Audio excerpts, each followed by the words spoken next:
Hey guys, welcome back to the channel. This is story about what if God like Naruto says no to the council part 1. Before I start, please do support for more amazing content and comments for part 2. Do consider to subscribe my channel and share my video to your friends and check out the description as well. Let's start the video. In a time where things were simple, there were 5 great elemental nations that existed and were in an unsettled peace. That peace was broken 3 times due to the wars of the hidden ninja villages of the great nations. It seemed that only one nation seemed to be always the winner. That was the village hidden in the leaves in the land of fire. This was where a village called Kanahigakura was located. Eventually the world was quiet of wars. All the villages prospered and grew, everything seemed quiet. To be honest, that is what scared the blonde and purple-eyed man who in the third ninja war had personally changed the fate of the war. Using only 2 jutsus, the Hiraishin no Jutsu and Rasengan, he was successful in killing 1,000 shinobi from the village hidden in the stone. Which the Tsuchikage did something unheard of. He laid down arms to Minato, a simple Johnny, not even to the Hokage of the Hidden Leaf Village. Which ended the war and brought a peace to the nations. Soon after the war, Minato Uzumaki became the 4th Hokage of the village hidden in the leaves. This was 2 years in the past. He was now married and preparing for something special. To Minato, it was too quiet. That was till he heard the screaming of his wife as she was having troubles bringing his son into the world, while keeping her tenant in check at the same time. "Minato, when this is over, I'm killing you for getting me pregnant," screamed a blood-red haired woman, who was squeezing his hand with a pressure to break solid steel. Which is understandable since she was tied for strongest female ninja in the world. Her strength was a match for the female Sannin Tsunade Senju, which was her cousin. This woman's name was Kushina. Her sapphire blue eyes pierced his purple Rinnegan eyes. He whispered soothing words in her ears, telling her she is almost there and that Naruto will be in her arms soon. All in the hopes that he could get his hands away from her insane grip. Then work on helping with the seal that held the 9 tails inside her. Just as he said that, their baby's screams were heard. He wasn't even out of the womb completely yet. This goes to show he was meant for great things. Soon the nurse grabbed him and cleaned him up, and then the nurse that was there brings them their child. Soon as they had him in their arms, he was gone like he never was there. A man in an orange swirled one-eyed mask appeared by the door with Naruto in his arms. Minato jumped up and drew his 3-pronged kunai he always kept on him. Minato then calmly asked the man, "What are you doing with my son? How did you even find this place? No one even knew where we were, so no one could tell." The masked man simply throws the baby towards the wall in a way to separate Minato from his target. He yells loudly and with a husky twisted voice, "I am here for the fox demon in your wife's seal. So you will let me take it for your son's life." Minato jumps to the baby. As he does, he teleports the baby to his house to protect him, and returns and sees that Kushina is gone, so is the man. The nurse, that was also the Lord 3rd Hokage's wife, is dead with a slit throat and a single stab wound to the chest through the heart. He activates the seal on Kushina's wrist to get to her, and sees her chained to a rock and her shirt ripped from her stomach. Black ink spilling from her seal showing the 9 tails was gone. The man just finished pulling the 9 tails fox out of his wife, then yells, "I'm going to destroy that village you call home, and you will die as well." Yellow Flash. "You are useless to stop me, and you get to watch as your village burns." Kushina was using her willpower to stay alive as she had some final things to tell Minato. "Minato, you have to seal the fox again. I know I am weak from the extraction, so seal it in our son and seal all of my chakra and mana in him, as well as all my knowledge. I know Kazue, the 9 tails, will protect him like she did me when I was young. Seal all her power, not half. Use this seal, please." With that, she handed him a paper with a seal matrix on it, extremely complicated looking, the ink from the stuff on her stomach. As she hands him the tags to him, he kisses her lips. She whispers her final living words, "I love you, Minato Uzumaki. Can we please protect Naruto in his life, I beg you." Minato looked at his now dying wife. He recognizes the seals and says to Kushina, "I won't be coming back here. I will die to add 2 other seals to him. One being the Reaper Death Seal and the 16-pronged Beast Absorption Seal. There is no key cause Kazue will agree to be his protector and guide him. I love you, Kushina Uzumaki, with all my heart and soul. I will be seeing you soon." As Minato flashes away, Kushina draws her last breath, and her eyes close, and as the goddess of death comes to claim her soul. Kushina's soul left her body, and she looked at the goddess and saw the sad emotions on the goddess's face. She sheds a tear as she says to Kushina, "I will take your husband's soul, but I won't claim it, so you two can watch from heaven and be together like you should be. I will help seal Kazue because your son has my blessings as well as my sisters and brothers. He will have gifts and summons unheard of in this world in over 10,000 years. Time to come home, my daughter, to where you have always belonged. I never could fool you, could I, my mother? I really wish I could be there for him every day. He is going to have a harder life than what I had. Kushina whispers as she embraces her real mother. From when she came down to earth to find love. As her soul leaves her body and she looks at the fox, she notices the pain in its eyes. As it stabs the fourth Hokage with its claw, trying to stop being sealed once again. The fox has tears as she regains control over herself soon as she stabbed Minato. The tears are flowing like waterfalls, from the fox's eyes like a floodgate opened. She sees the sealing start working and the chakra that is the fox is rushing into Naruto's stomach just like they planned. The death goddess then decides to do something. She brings Kushina over to the site so she can see that Naruto is okay. The seal appears on his stomach. They were surprised when the Uzumaki symbol and 8 marks surrounding appeared. Kushina tears pour down her cheeks and she leans down and applies some of her final chakra into him so she can come see him when he is older, and needs to see her again for any reason. As Kushina ascends to her new world in the sky to take her place with Minato. They follow the death goddess that is her mother when she walked the earth 44 years earlier to find true love. As they leave, a blinding light hits the altar that was holding her son. A suit of armor and cloak appear around him before disappearing, acting as an invisible armor till he releases and wears it permanently, and a giant scroll lands beside him. A scroll that he will be able to read when he is ready. Time skip 5 minutes after the sealing. The third Hokage was now currently holding a blonde baby that's sleeping in his arms. He was also looking at the body of Minato. The ANBU already had recovered Kushina's body from the rock she was chained to. As he holds him, he is thinking about the letter that was on his chest. The letter was written by his father to the third, it seemed like. He body flickered to the Hokage office to read the letter in private. Dear Sarutobi, you old monkey. By the time you read this, I have passed on. This is mine and Kushina's son. I know how the tailed beast's containers were and are treated. I want you to make sure he is treated like a hero, while keeping who his parents are a secret. Well, till he is strong enough to defend himself. That would protect him from the villages that would do anything to see him dead for being our son. I know you can guess Iwa and Kumo, but also the Sky Nation as well, thanks to Kushina's anger. Please don't let anyone treat him like a weapon and give him love. His godfather and godmother was supposed to be my sensei Jiraiya, the Toad Sannin and Tsunade Senju, the Slug Queen and of Elixirs.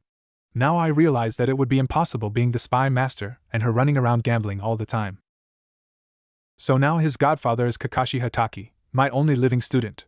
His godmother is Anko Mitarashi. She will know his pain in times of need. She was picked by Kushina due to looking after her when Orochimaru left the village. He already has all his chakra and mana unlocked. Mana is another word for magic, since you are wondering. There are a few scrolls and books sealed in the medium solid black scroll at the house. The giant one beside him is one that is gifted from the gods and us. He is the grandson of the second Hokage and of the death goddess, which are Kushina's parents. He already has my eyes, the Rinnegan. He will figure that one on his own. He will have every bloodline open to him, thanks to that he will know exactly how to use them as well. The seal in which I used to hold the 9 tails will allow them to help each other and share chakra with no problems. She was controlled by a man claiming to Madara Uchiha. The 9 tails didn't want to attack, a masked man forced it to. Do not let this village treat him like he is the reincarnation. Remember, it was not any of the Uchihas in the village but a rogue one. My time here on this planet is done. Do me proud and keep him safe and tell him that we loved him. Also, I give you back the hat. Enjoy the office again, old monkey. Minato Uzumaki, the 4th Hokage of the village and proud father of Naruto. Have dreams and protect your honor. By the time the third finished the letter, tears were pouring down his face and on to the end of the lettered scroll. Then as the tears fall, a knock is heard at the door. He quickly wiped away the tears that were on his face. Come in, he says in a pained voice, evident of him still crying. Lord Hokage-sama, the council has called a meeting about what happened. Also, they are all angry and out for Sensei's legacy's blood. As 2 A and B with the dog and snake mask said in unison. The snake masked A and B looked to be really young, maybe 10. Let's get this future storm of paperwork out of the way. You two will report after this meeting in regular uniform, got that? We have something to discuss about Naruto, he says with teary eyes and an annoyed tone. A slight nod is all he gets for an answer from the 2 in front of him. He stands up and puts his hat and robes on over his battle armor. He shunshin no jutsu to the doors of the chambers in which the council meets. As he walks in, he feels the hate, and he glances down in disgust at the hate for a baby that is not even an hour old. He felt some bow come up from that fact. Where is the shinobi council? Who called this meeting? I know that I, the 3rd Hokage, sure didn't. He yells with fire in his eyes. He isn't taking shit today. It's been a sad day for him. He just lost the two he considered his adoptive kids. We called this meeting Lord Third, due to the demon's attack. Also to call for the execution of the baby you hold. The fourth sealed at the baby to make it easy to kill, screamed a pink-haired woman while glaring at the baby, while she held her own pink-haired baby, who was born only a week before. Listen here, Harino, the third Hokage said with a glare that would destroy a soul with enough killer intent to drop a jonin to their knees. Yet she didn't flinch, which kinda impressed him. Nothing will be decided till the Shinobi Council is here, since this is a clan issue. Due to the baby's heritage that will not be revealed. Just as the third finished saying that, all the clans that called the hidden village their home, while 3 seats remain empty: the Namikaze, Senju, and finally the Uzumaki seat, which was an unclaimed seat at all. The Uzumaki seat wasn't really a true clan of the Land of Fire, but since the wife of the first Hokage was an Uzumaki, the seat was available to anyone that wanted to claim being an Uzumaki, and had all the tests and special abilities that the Uzumaki had. The males had stamina and god amount of chakra. Meanwhile, and the women had 3 special ones. One was chakra chains of sealing, the vampire kiss, and finally mastery of yin and yang release combined. Yu, the clan, was also responsible for the seals that protect Konohagakure from threats. The Senju seat has been empty for almost 40 years, since the last person to hold the seat was Tobirama Senju, before he became Hokage and later died in the Second Great Ninja War, before handing the hat to Sarutobi after being bait for his students to get away. The Nazumaki clan became a clan only because Minato became the Hokage. The Nazumaki family was an unheard of clan. Yet there was rumbling that they were an assassin clan from the land of demons, which was a bunch of islands. A land where criminals went for work and safety, since they also protected the people there. The first clan head to come in was from the Aburame, led by Shibi Aburame. The man always had a solid gray trench coat with a solid visor with 4 slits in for glasses. No one ever heard any emotions from the clan or heard them talk much. The clan uses bugs in a way that most find repulsive. They use them in an attack, defense, scouts, and in getting information. They did this by letting them reside in their bodies, so they eat their chakra. In turn, they will attack for them and steal the chakra from others to give back to the host. The next was the Akimichi clan, who currently lead by the solid man named Choza. The clan uses the yang release to increase their size of their bodies and weapons for battle. They have a taboo that's dealing with their weight. Calling them fat causes a rage that won't stop till their opponents are dead or knocked out. They had a famous team combo with 2 other clans, the Nara and Yamanaka clan. They made the Ino Shikacho team famous in the Third Ninja War, due to how well they supported each other in the war. The next man that walked in was Inoichi Yamanaka, head of his clan of Mind Walkers, that are mostly meant for interrogation and torture for the most part anyways. They also are great in battle to use as scouts and infiltration. They are also part of the Ino Shikacho formation, have been friends and battle brothers with the other clan heads of the respect clans. The Nara clan head came in next with a tired look that is a permanent look on his name is Shikaku Nara, a man with 2 scars on the right side of his face. His clan uses the shadow/yin style. The clan style is to use shadows to bind and kill opponents before they can do anything. The males of the clan are all lazy and always try to sleep. Yet their IQ is nothing to joke about, almost always over 200. They are geniuses and battle strategists on and off the field of battle. He is the leader of the trio of the formation. He is also Jonin battle commander and only answers to the Hokage. Then a woman with wild spiky brown hair with feral dog, almost wolfish features. Her name is Tsuminazuka. She always looks just like the rest of her clan. She took it to the extreme though. For instance, longer claw-like nails, sharper senses, and longer canine teeth. The clan is known for their Nikin companions that charge into battle with them. Their companions are also an extension of their family to the extreme as well. Their fierce loyalty towards any who they consider the pack. The women always rule the clan, always hunting for the true alpha. Her husband died in the attack in the first wave. A man with solid black hair and black eyes walks in with an arrogance that fits most his clan. His name is Fugaku Uchiha. His clan has the Jujutsu Sharingan. It has the ability to copy fighting styles and jutsus that use hand signs. Well, all except for bloodlines like ice, wood or lava style. The clan has developed a holy than everyone else.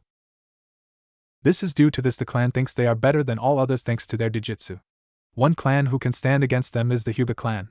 The Uchiha clan was one of the founding clans with the Senju. Since the founding, the Uchiha have been in charge of the ninja police force. The clan was also the frontline defense in case of an invasion or attack. Again, due to their bloodline, they are perfect to be the defense of the village. The final man to walk through the door was a man that had a small smile, yet still serious face while looking at the Hokage with his Jujutsu activated. The man's name was Hayashi Hyuga. His clan's Jujutsu was called the Byakugan. This Jujutsu allowed you to see the chakra system in a person and the points where it flows to and from in the body. His clan is considered the best in hand-to-hand combat in the entire elemental nations. The eyes with a 360-degree view as well as seeing through solid object. Because of this, his clan thinks they are better than most, so they have a little arrogance. In time a boy, and few others will show them their ways are wrong. As the last of the clans come in, the room slowly quiets down. All thanks to them hearing a baby crying as if just woken up. Which was actually due to the emotions the boy could already feel from everyone there. It made the boy upset due to the negative emotions from the civilians. I smell a foxy and bloody smell on that baby Lord Third Hokage. Who is he? Some says with teary eyes. She had learned from the ANBU who sent the summons that Kushina and Minato had died in the final battle with the Nine Tails. The Lord Third sighs. First, all civilian council will leave due to the Triple S secret about this boy. If you refuse to leave, I will have the ANBU kill you. While the third talks, the council leaves screaming while being pushed by ANBU. He sighed before deciding to drop the bomb in their laps. Now that they are gone, I want to say that this is the son of Kushina Uzumaki. The father is none other than Minato Nazumaki, our late fourth Hokage. The boy's name will be Naruto Uzumaki. This is to avoid IWA coming to kill him due to what his father did in the war. His heritage will be known only to us. He is also the biggest hero this village has ever seen due to him being a Jinchuriki of the Nine Tails. Both his parents died to seal the fox inside him and all their abilities as well. He said, keeping the secret how Kushina's body was found chained to a rock. As he finishes talking, the whole room gasps and a few cry as some were on the same team as Minato and Kushina since they were genin. Then stayed on the teams as chunin. All before becoming head of their respected clans. Some Inuzuka and Mikoto Uchiha, Sasuke's mom, were teammates of Kushina, while Hayashi Hyuga and Fugaka Uchiha were on Minato's.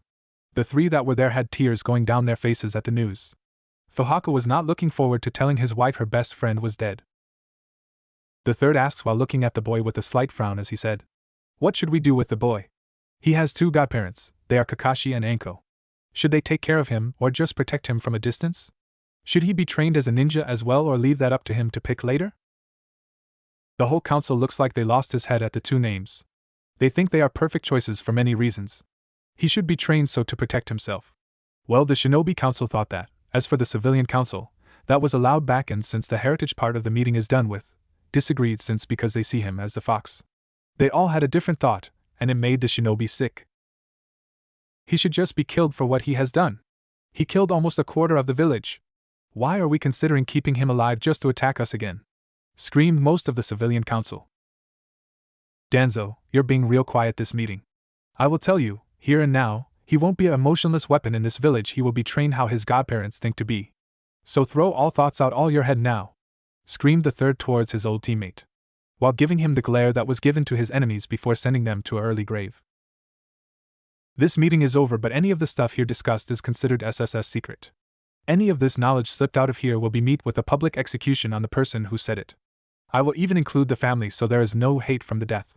Is that clear to everyone here? Everyone nodded, all but Danzo. He gritted his teeth and snapped the head of his cane from the pressure of his grip. He avoided looking at his ex-teammate and gave a fake nod of respect.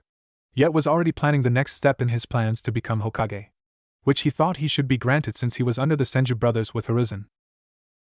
The third disappeared in a puff of smoke, only to reappear in his office where two ANBU were waiting. They were Inu and Hibi. The two bowed soon as they saw him in the room. They were some of the few ANBU who showed full respect to the aged Hokage.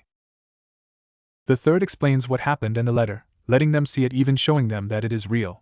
The screams only from Hibi equals Anko. The scream that a pink-haired woman would be pleased to hear since it matched her own. What? We, together, are supposed to take care of this kid? I know that both our senseis asked this of us, but we can't even handle each other, let alone a kid.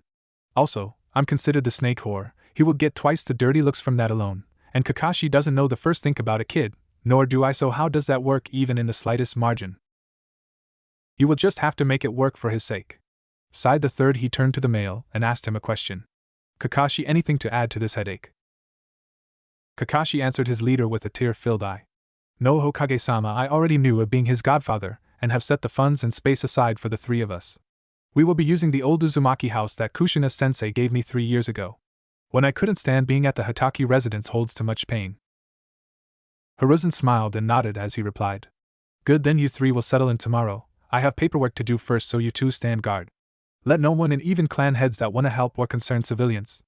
I will deal with them in time, when it is the right time, not before. As Anko and Kakashi leave to guard the outside, a man appears and activates a silencing seal and yells. I was supposed to be his godfather since I named the boy. Why is that Kakashi man now his godfather? Screamed a man with a headband and a symbol for oil with 2 horns on it, white hair all the way to the ground, spiky and unruly. Wearing traveling red and green clothes that look worse for wear and small red lines down his cheeks. This man is the Toad Sage Jiraiya, the author of Ika Ika series. Minato changed his mind while writing the letter to me about Naruto. Do you know why? For the safety of him and the village. We need your spy network even more now that we lost so many people and buildings. Now get out there, do your job and protect him from afar is all I ask. A weary third told him with a saddened expression. With a nod the man disappeared to be of use to his home village. He was also glad to be away. He harbored a bit of hate to the boy, for the thing in his gut. As the third looked out the window, everything is quiet, all the hurt are being treated, the dead are having the monks and other holy people praying for their souls. Time skip 8 hours. The third Hokage wakes up at his desk with the blanket empty. He gets worried that someone killed or kidnapped him till he hears giggling and looks up and sees Naruto looking at him with his eyes that pierce the soul. Yet the 2-year-old is sitting on the roof above his head. Then with only skills the god of shinobi should have, Naruto falls and lands on his feet and then falls to his but from balance loss. Then proceeds to crawl to the third like he was older than what he was. As the old man picks him up he hears shouting in the village. The yelling was calling for the demon's head. As they storm the building he flares his chakra to call all ANBU to him and tells them to stop the crowd before they get to the building. The hidden soldiers do so and block the building with a barrier so he can give an announcement and to kill who broke the law. Since it had to be a council member, since they only knew. As the crowd was stopped by the ANBU, they hear the voice of the third booming all around them. What's going on here? Why are you asking for a demon's death when Nine Tails is gone and will never bother the village again? The silence of the crowd is thrown away by a voice screaming. My husband saw the whole fight and saw the 9 tails disappear and a baby was all that is left. We know that it is the demon reborn, so let us kill it. That's what the 4th Hokage would want us to do. As when the crowd starts chanting for the demon's death. Silence. Now I will ask, are Kanai and Scroll the same? The weary Hokage asked the crowd in anger. At this the crowd shakes their heads in a no fashion. Then the boy is no different. He is the jailer, not the 9 tails reborn. Now leave before I consider this an act of treason, and all of you are excited. The crowd leaves, but one man throws something and it lands near the boy.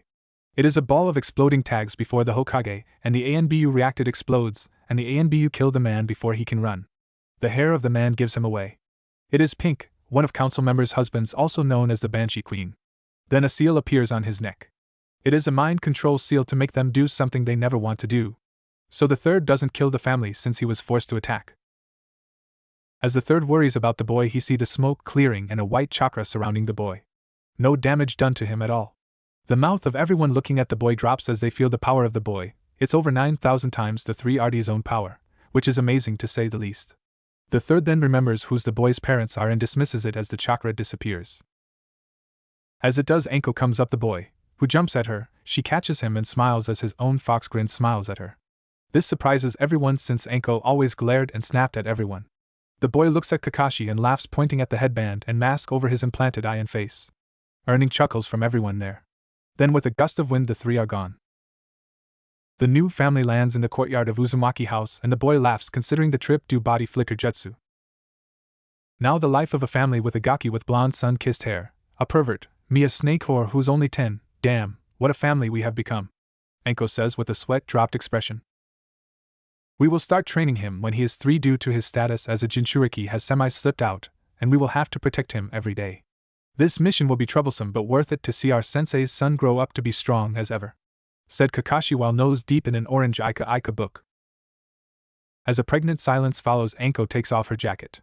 Kakashi notices she is wearing good clothes that cover most up except the curse marks since it was near the base of her neck. Naruto motions to get picked up to Anko to lift him up to look at it, then presses his hands to it. As he does, a screaming Anko lets go of him, and she feels the mark rescinding till there is no pain. She blinks and thinks to herself. There is always a slight pain there from the mark, why isn't there one now? Kakashi is looking pale as he sees the curse mark disappears. She notices the look and uses a mirror to see better, notices it is gone and looks down to Naruto. She sees his hand as a mark and it is being applied to a wooden doll that's on the ground. Where the toy came from they had no idea, then the mark gets applied to the toy. Anko looks at the toy, then to the child, then to where the mark was, and realizes she is free from the traitor. She picks the boy up and kisses him on the lips, thanking him and Kami over and over till tears fall down her face and she breaks down, falling to her knees. Kakashi comes up and hugs both of them and picks them up and carries them both to the bed. He starts walking to the door, turning the light off as he leaves.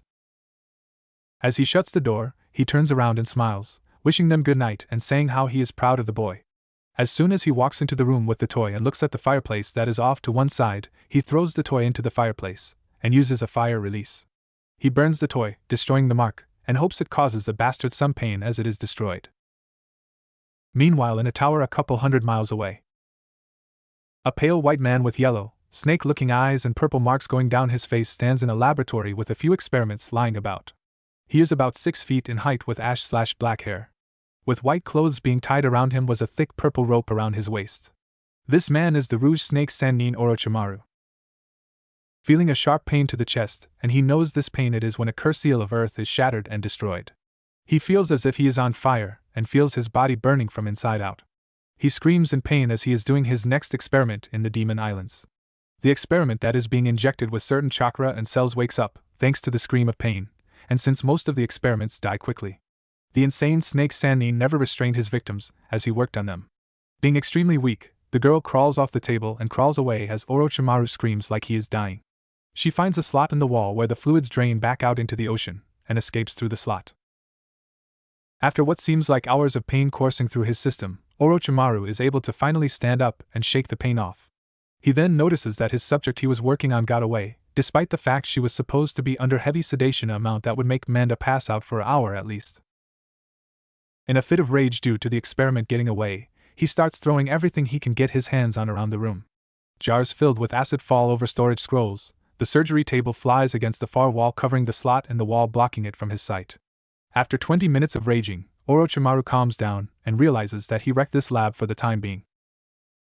He decides that it is time to figure out whose curse mark is broken or who died, even going to see if Anko has hers or if she is still alive. Most of the curse mark holders are in his hideaway in the Land of Fire anyway, so checking on Anko and maybe if it destroyed he could place a better, more complex curse mark on her, since it felt like one was never activated and used like most his subjects. The following morning, Anko and Kakashi walk into the office of the third Hokage, watching him suffer over the paperwork Kakashi has to do. Trying to be serious, and trying not to laugh at the aging old man, they come and sit in front of the man in chairs in front of the desk. Kakashi clears his throat to get the older man's attention. "Lord Hokage, we have something happen last night after we left the office and got to the compound. It was nothing bad in any way, shape, or form, so please relax, my Lord Hokage. Naruto did something that even Jiraiya couldn't even do, and I don't know if I can completely understand how it even happened." The Hokage wasn't really in the mood for this, so he slams his hand on the table before snarling at Kakashi. "Can you spit this miracle out, please? I've already sent 100 people to prison since the law about talking about the demon was made, and had about 1,000 of requests to kill the demon on my desk all before 7 a.m. Now get on with it or get out of this office before I burn that mask off." Kakashi and Anko visibly pale at the angry Hokage since he has been like a grandfather to them. Naruto starts screaming since the voices were so loud since it scared him. The third Hokage notices Naruto and relaxes when he realizes that he caused the baby boy to cry. He curses under his breath for that since a baby's crying is not what he needs and he doesn't want to make Naruto sad. Finally, looking at the boy carefully, he sees a shimmer around his body and puts his hands in the half-ram sign and says Kia, releasing the genjutsu on the boy, and everyone notices a set of armor in a way they never saw before. A cloak with 9 tomo around the neck with a hood when extended and reaches to his ankles, and under the cloak was a battle armor made of steel and other metals and looked like light senju battle armor. Everyone is surprised that Naruto has this equipped and is a perfect fit, almost as if he was born wearing the armor. They realize it was being hidden again as time went on. It seemed to dissolve back into invisible under the blanket he was wrapped in. The third recovered from the shock first and looks at Kakashi and told him without a look to explain what he wanted to say earlier. Anko's curse mark is gone and Naruto is the reason that it is gone. He pulled the mark and piece of the bastard's soul. That he embedded in the mark and attached it to a toy that was on the ground, and we never saw the toy before since the house was clean and had no toys. So I think he has yin and yang to be able to create a toy, but we didn't feel any chakra being used. We might have missed it, since the shock of seeing a 2-day-old baby remove a curse mark that the Toad Sage couldn't. After Anko and Naruto went to bed, I burned the toy and watched as a sickly version of the bastard appeared and withered in the flames. I hope he felt the flames as that toy burned. Anko and the third look at Kakashi like he grew a second head out of his shoulders. The Hokage looks at Anko and she turns and brings her trench coat down. He can see where the mark was originally was blank, little more paler than her original skin tone. Since the mark was gone, the skin underneath was paler. The Lord Third started panicking, because if any of the enemies of the village found out about the boy's abilities, it would be disastrous. He would be hunted and maybe even killed. Danzo would want him even more under his thumb than he already does. This is a SSS rank secret punishable by death if told to anyone unless I say so. I am not even putting this in any record so that Orochimaru won't have his spies finding out about this, since it'd be dangerous for any of you. Unfortunately, the snake already knew a mark was gone, he just had to figure out whose it was. Now, unless there is anything else, you two, please leave me be. I have lots of paperwork to do. How did you finish this so fast, Minato? This horrible fate for making me suffer this paperwork again. I hope the death god enjoys making you their bitch. Hiruzen grumbled as he focused back on the paperwork. Kakashi and Anko decide that it is a beautiful day and that they could walk home. Kakashi is the one holding Naruto, and has his head band up so that people might get the hint not to try anything to them. Most just glare and whisper about the trio and how the demon and his snake whore mother is corrupting the gray gravity-defying haired man. Anko also hears the voices, and you can slowly start to see that it is getting to her. She may not be done in the academy, but she is known to attack people who bug her with her snakes. One civilian was braver than most and threw a brick at the trio and tried to hit the boy, but as it was about connect, Kakashi's arm got in the way and sent the brick to the ground. Anko and Kakashi share a look and jump to the roofs to make sure nothing will hit them again. It is also faster than walking through the crowded streets. As they jump roof to roof, a figure was following them from the street. It was a retired shinobi that lost his wife and 2-year-old daughter in the attack and was hoping to at least hit the one that took his family from him. He aimed, not at Naruto, but for Anko for being a trader's apprentice. He waited till they dropped their guard and threw the special throwing knife he made just for this. It was like a kunai, but with barbs filled with poison that stops the heart in 2 minutes. A special snake venom from snake summons the ANB use. Soon as it was time, he threw the knife. It sailed through the air. It was on target till the wind picked up and the angle changed just enough that it sailed towards Kakashi and the baby he was holding. As the blade made its way towards Naruto's head, the retired shinobi was hopeful. This was better than he could hope for. He runs to see the aftermath and sees Anko with the blade deep in her arm. Wondering how that happened, he ran up to them and asks, "Is everyone okay? I was just on the street, right on the side of the building, and saw a flint of steel in my eyes as the sun reflected on it, and I looked up and saw the blade headed towards you. I came over to make sure you are okay and no one was hurt. I am a retired shinobi.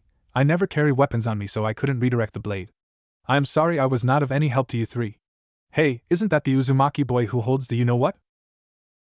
Anko looks at the man and smells the man's nervousness, and feels that the poison is the same that her summons use. Luckily, she is immune to that specific poison. Grabbing the knife that had the barbs deep in her muscles, she tears it out and turns to the man after licking the blade clean, making the man gulp even more. "Well, Mr. Whatever your name is, if you only saw the flint of steel in your eyes, how did you know where we landed? I know this is your blade, since your scent is all over the knife. Next time, use a different poison than the ones that the ANB use, since they all use snake venom on their kunai. Also, this baby is not your business, since the 2 ANB behind you are going to take you to prison for attempted murder, you scum of the earth." As soon as she finished speaking, she threw the knife back at him and hit him in the kneecap, ending his ability to walk. She turns to Kakashi, who is giving her an eye smile, and they go home to let Naruto have his nap and to heal her arms since a few muscles were torn and ripped. Time skip 5 years. "Get back here, you damn demon brat!" yells a store owner that sold masks to look like ANBU of the village. Yet the masks were made to be decorations since no one can see out of them. The boy, who he yelled at, looked like a 9-year-old blonde boy with sun-kissed hair with purple ringed eyes and 3 thin like marks on each side of his face looking like whiskers. Whiskers that foxes would have. The boy in question is running fast and not like normal kids do. He's running along the front of stores on the walls while making 20 saban needles spin, and laughing all the way like it was a game. But this laugh covers a broken in pain kid his adoptive parents couldn't help with. This boy name is Naruto Uzumaki, the so-called demon of the village hidden in the leaves. He knows why he is called this but still can't help but feel everyone's pain and hate. It actually made his heart hurt. He only wanted to bring peace to everyone. He jumps over a larger building and sees a pink-haired girl running and screaming from 3 older boys and 1 girl. They seem to be bullying her for some reason, so he jumps down to help her. He uses his insane amount of killing intent, KI for short. This caused the 4 other kids to stop and release their lunches and breakfast everywhere. He jumps over them to the girl who fell down and hurt herself and crying. "Are you okay, Sakuraheim?" he asks lightly as he picks her up and helps her get clean by brushing the dirt off her clothes. being sure to avoid her women areas that Anko told him to be careful with in touching. How did you know my name? She asks in a quiet, stuttering voice that Naruto saw was from being scared. I didn't know it was your name. I called you Sakura cause your hair is as beautiful as a sakura blossom tree, he says. Then before she responds they hear from one of the boys. Who was the one in the front of the bunch of bullies? Why are you helping the girl with the freakish huge forehead and not us? Or are you a freak like her as well? One of the boys said with a scowl on his face. As another points to seals on his arms. Those are brands to show your servitude to this girl, right? She forcing you to save her, no free will, huh? Says the leader while the last looked scared for his life and whines. Guys, this is the boy my parents told me to run from. They say he is a demon and will kill us in seconds just for his own pleasure. The girl just ran away soon as Naruto appeared since she is only a follower not a fighter, and Naruto scared her with the ki. I am not a demon, I'm Naruto Uzumaki, training to be the strongest ninja and later to be the Hokage. I will do this to protect everyone in the village. Her forehead is not ugly or freakish one bit, it is one I'd kiss any day of week. She is also very beautiful, more than I can say about your parents if you are the outcome. I'm only a freak and dangerous to people who hurt my friends and family. I am no one's slave, I'll protect her because you guys are a horrible example of human beings. These marks as you say are seals cause I'm training with them. Now you will leave her alone and never bug her again or I'll kill you. Naruto exclaims while releasing a huge blast of ki. The voice he used seemed to come out like a growl and the boys noticed his whiskers got darker. A new girl walks up from behind the boys in the back, walks over hands up to show no threat and looks at Naruto. My name is Ino Yamanaka. I was trying to stop the boys because I wanted a friend who's a girl since I stuck with a lazy ass and a fat ass. Is it okay to be both your friends? She asks her tealish blue eyes. As she looks over Naruto and sees how strong he is and fast, and for being only 9 years old he is already looking like a sun-kissed haired god in her opinion. She starts to blush as she waits the answer from Naruto and Sakura with a slight tapping of her foot. She never was a very patient person, and how they seem to ignore pushed a button or two. Sakura was floored. Never did she think she would ever have 2 friends and one that called her beautiful. Or that they would kiss her forehead at the same time. She always hated her forehead. She starts blushing and tries to move, but her ankle gives out and she hits her head on something soft and warm. She sees Naruto above her and holding her so she didn't hurt herself more, and as she looks into his deep blue eyes she blushes deeply. He sets her on the bench they are close to so she doesn't hurt herself and looks to the boys and eyes are filled with rage for picking and hurting a girl who is weaker and a rare beauty in his mind. What he and the 2 girls don't notice but the other 3 boys do is that Naruto's eyes flash red and are shaped like a fox's with slits for the pupils. The boys, amazed and scared, run away like scared chickens. Especially after seeing Naruto about 20 feet away from the pink-haired girl since he moved between her and them. At this point to yell at them better. He then dashed to catch her and sit her on the bench. He then turned to them with fists shaking, and when they look into the Naruto's eyes and see them change color and shape. Not a second later in front of them with a sword that has a blade all the way down one side with a handle near the base on the back side and has a razor-sharp edge. A edge that seemed to cut anything. As a leaf found out as it fell from a tree. The leaf then hit the blade and soon as it touched it was slit in half. Nearly 4 feet in length, the blade was inches from the leader of the boys' neck, ready to slice his way through his neck if they tried anything. The boys all step back before turning around and start running for home that is close by, all the while releasing their bladders and screaming like Shinigami was chasing them. Naruto stands up and the blade disappears faster than most could blink. He walks up to Sakura, looks at her and asks, "Is it okay to do some medical jutsu to help heal your injuries? I see your ankle and leg but wanna see if anything else too, just to be safe, Sakura-chan." Sakura was amazed. She nodded and was almost red from the treatment she was getting since no one ever did this for her. Ino smiles and sees that how caring Naruto is, slowly realizes that she is starting to have a crush on this boy but feels jealous that Sakura is the one that he is focused on, not her. She was the one person who always got attention from everyone, yet Sakura was getting it from Naruto. Her father, who has tried to get her over this, has failed so far. Mystical palm technique. Naruto whispers as his hands glow blue and goes near her ankle and starts healing the cells and bruises in seconds. "Now anywhere else hurts or just the ankle?" he asks quietly. "Just in cause of head injury. My head a tiny bit, and palms of my hands from when they pushed me down earlier before you came and saved me." He brings his hands up and starts the jutsu again, and after a while she feels good and smiles a big smile to her face. She starts have a daydream that involves this blonde boy and her, and a wedding of a lifetime. Her face flushes a very deep red that makes her hair seem even a brighter pink than normal. "Thank you, Ninja-san. Why did you do it though, I don't get?" she asks. "Why didn't you use your sword?" Naruto looks into her emerald eyes with only concern. "I am only 5 years old a couple weeks ago. I'm no ninja Sakura-chan and I helped because you are hopefully my friend. The sword helps the message across not to mess with my friends or people I care about. I am training to be a ninja and will be joining the academy when I'm 3 years older. With a forehead as beautiful as yours I had to save it so I could kiss it," said Naruto with gusto and a smile that makes Ino and Sakura blush deeper red. Thank you Naruto and Ino, would you want to play before supper? My mom is in a council meeting at the moment. Since I live right beside this playground I play here when she's not home. My name is Sakura Haruno, daughter of Sakuri Haruno. I like playing outside my mom, my color of my hair, and reading books from the library. I hate child beaters, rapists, and people that hurt others for no reason at all. My dreams for the future are to become a ninja. I hope to specialize in medical jutsu, and eventually have a family of my own. Ino smiles at Sakura. She noticed all the looks she was giving Naruto when she knew Naruto was not looking. She decides that she is next and speaks in a level of tone that almost demands attention. Well, like I said before, my name is Ino Yamanaka clan, heir to the Yamanaka clan. My clan are partners of the Triangle Alliance with the Nara and Akimichi clans. My clan focuses on using mind techniques to get into the mines and find out information and to control out target's body. I am also training to be a ninja. I love flowers since my family owns the only flower shop here in town, and the color purple and blue.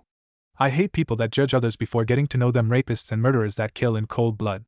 My dreams for the future is to find a man to settle down with, and start my own family with and have kids with.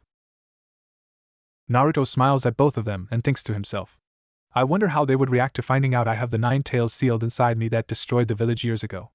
I won't tell them unless I really need to, but Sakura's mom already knows what I am since she is a council member, and if her hair is anything like Sakura's then she has been in the mobs that have hurt me in the past, even the one a few days ago. Yeah, I will wait to tell them anything. I don't want them freaking out and me losing 2 people who could become friends. I wonder why my heart beats so fast when I look at both of these girls. It never has happened before. What does it mean? Naruto breaks out of this thinking when he feels a hand on his shoulder lightly to shake him back to the world of reality. Sari was thinking about something. He answers with a very light blush, but since he is tanned it is noticeable on his face. My name is Naruto Uzumaki. I am the godson of Anko Mitarashi and Kakashi Hatake. They have been my parents since I was born. I love ramen, my precious people, and the village. I hate people who can't understand the difference from a kunai and the storage seal that holds it. I hate people that hurt children, murders, and whatever killed my parents. My hobbies are training. I am training in Kenjutsu, Ninjutsu, and Fuinjutsu, or seal making, and using them in battle. I can't use Genjutsu due to a chakra problem. I am proficient in 5 different taijutsu styles. My dreams for the future, well, I have 2 really. One is to bring peace to this world and break the curse of hatred this plagues this world, even if I have to take the entire world's hate on my own shoulders. My second dream is of 2 parts. One is to be Hokage, to protect this village and the entire land of fire. The second part is to have a family and restore the Uzumaki name to what it was before. The girls are surprised of his dreams, but some of the things he said was riddles and were about to ask him about it when they notice he is focused somewhere else. All of a sudden he gets stiff as a board and paled to almost white. He looks down at the girls and whispers, "When I say run, run away and don't look back, go home, you will be safe, okay?" The girls look at each other but nod, a little worried about the blonde friend and mutual crush of theirs. "I will tell you the truth sometime, but just go now, run home, maybe I'll see you soon as I can, I promise." The girls run and head to Ino's. It is closer. Soon as the girls left, Naruto jumps back 30 feet and yells, "Ki, release gravity and resistance seals." Soon as he said that, 300 kilograms of weights on each arms and legs. Also 600 on his chest disappear, 1,800 kilograms weight gone in seconds. Then the resistance seal at 11 drops as kunai come tearing at him at near vital points. He starts jumping around as projectiles fly at him, then he hears people yelling to kill the demon. He turns around and starts running as fast near Kage level as he could away, and as he does he ends up at the training ground 44. Aka Forest of Death, his favorite spot to hide. Here he is safe, here he is king, the animals obey him. They protect him like one of their own since he protects them from unnecessary death. He always sneaks in here for the exams and attacks people hurting the animals. He even brings the animals to the local Inuzuka vet clinic. During the night, he hears 3 people hunting for him in the forest due to their yelling. He relaxes and thinks shadow clone jutsu. There pops out 3 identical more Narutos. They jumps away understanding their missions. One to tell the Hokage the attack. The second one to his mom/sister Anko. The third to find Kakashi, his dad/brother. He starts jumping through the trees to lead the 3 to the clearing near the tower to fight better in the open. Soon as he takes off, the 3 Jonin that are following him take off after him, thinking it is an easy night to kill him since he is in the forest of death. Naruto lands in the clearing and runs near the tower before a kunai pierces the wall beside his head. As he turns, the three Jonin do the hand signs for fire release, shuriken technique. Soon as they release the technique, they throw 10 shuriken into the fire to catch a blaze. All three start cheering when they see all shuriken hit. They start walking away. When they hear a low hissing voice say, "Wind release, great breakthrough." A large blade of wind hits them in the back and launches them across the clearing into a tree where Five Eyes land on them and sees them tying them to a tree with ninja wire. All three are stunned that Naruto was able to beat them so easily. "Naruto-kun, are you okay?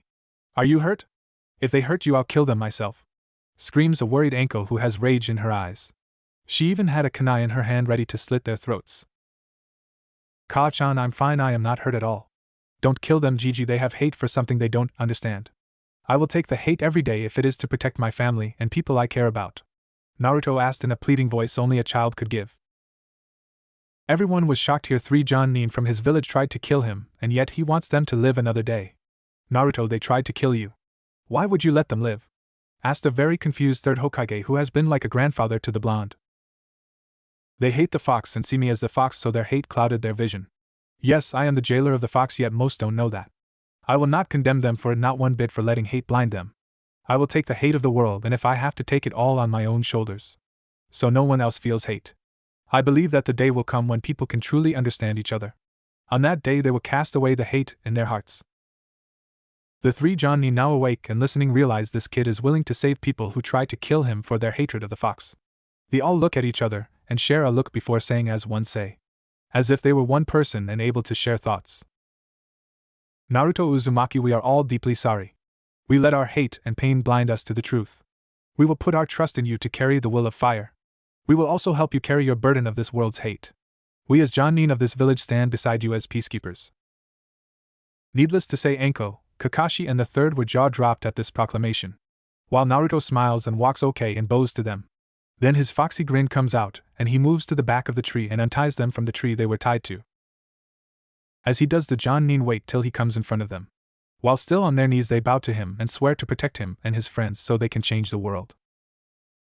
Naruto goes to each of them, helps them up, and then looks them in the eyes and tells them, "Don't swear allegiance to me, I am only a person who has an idea to change the world.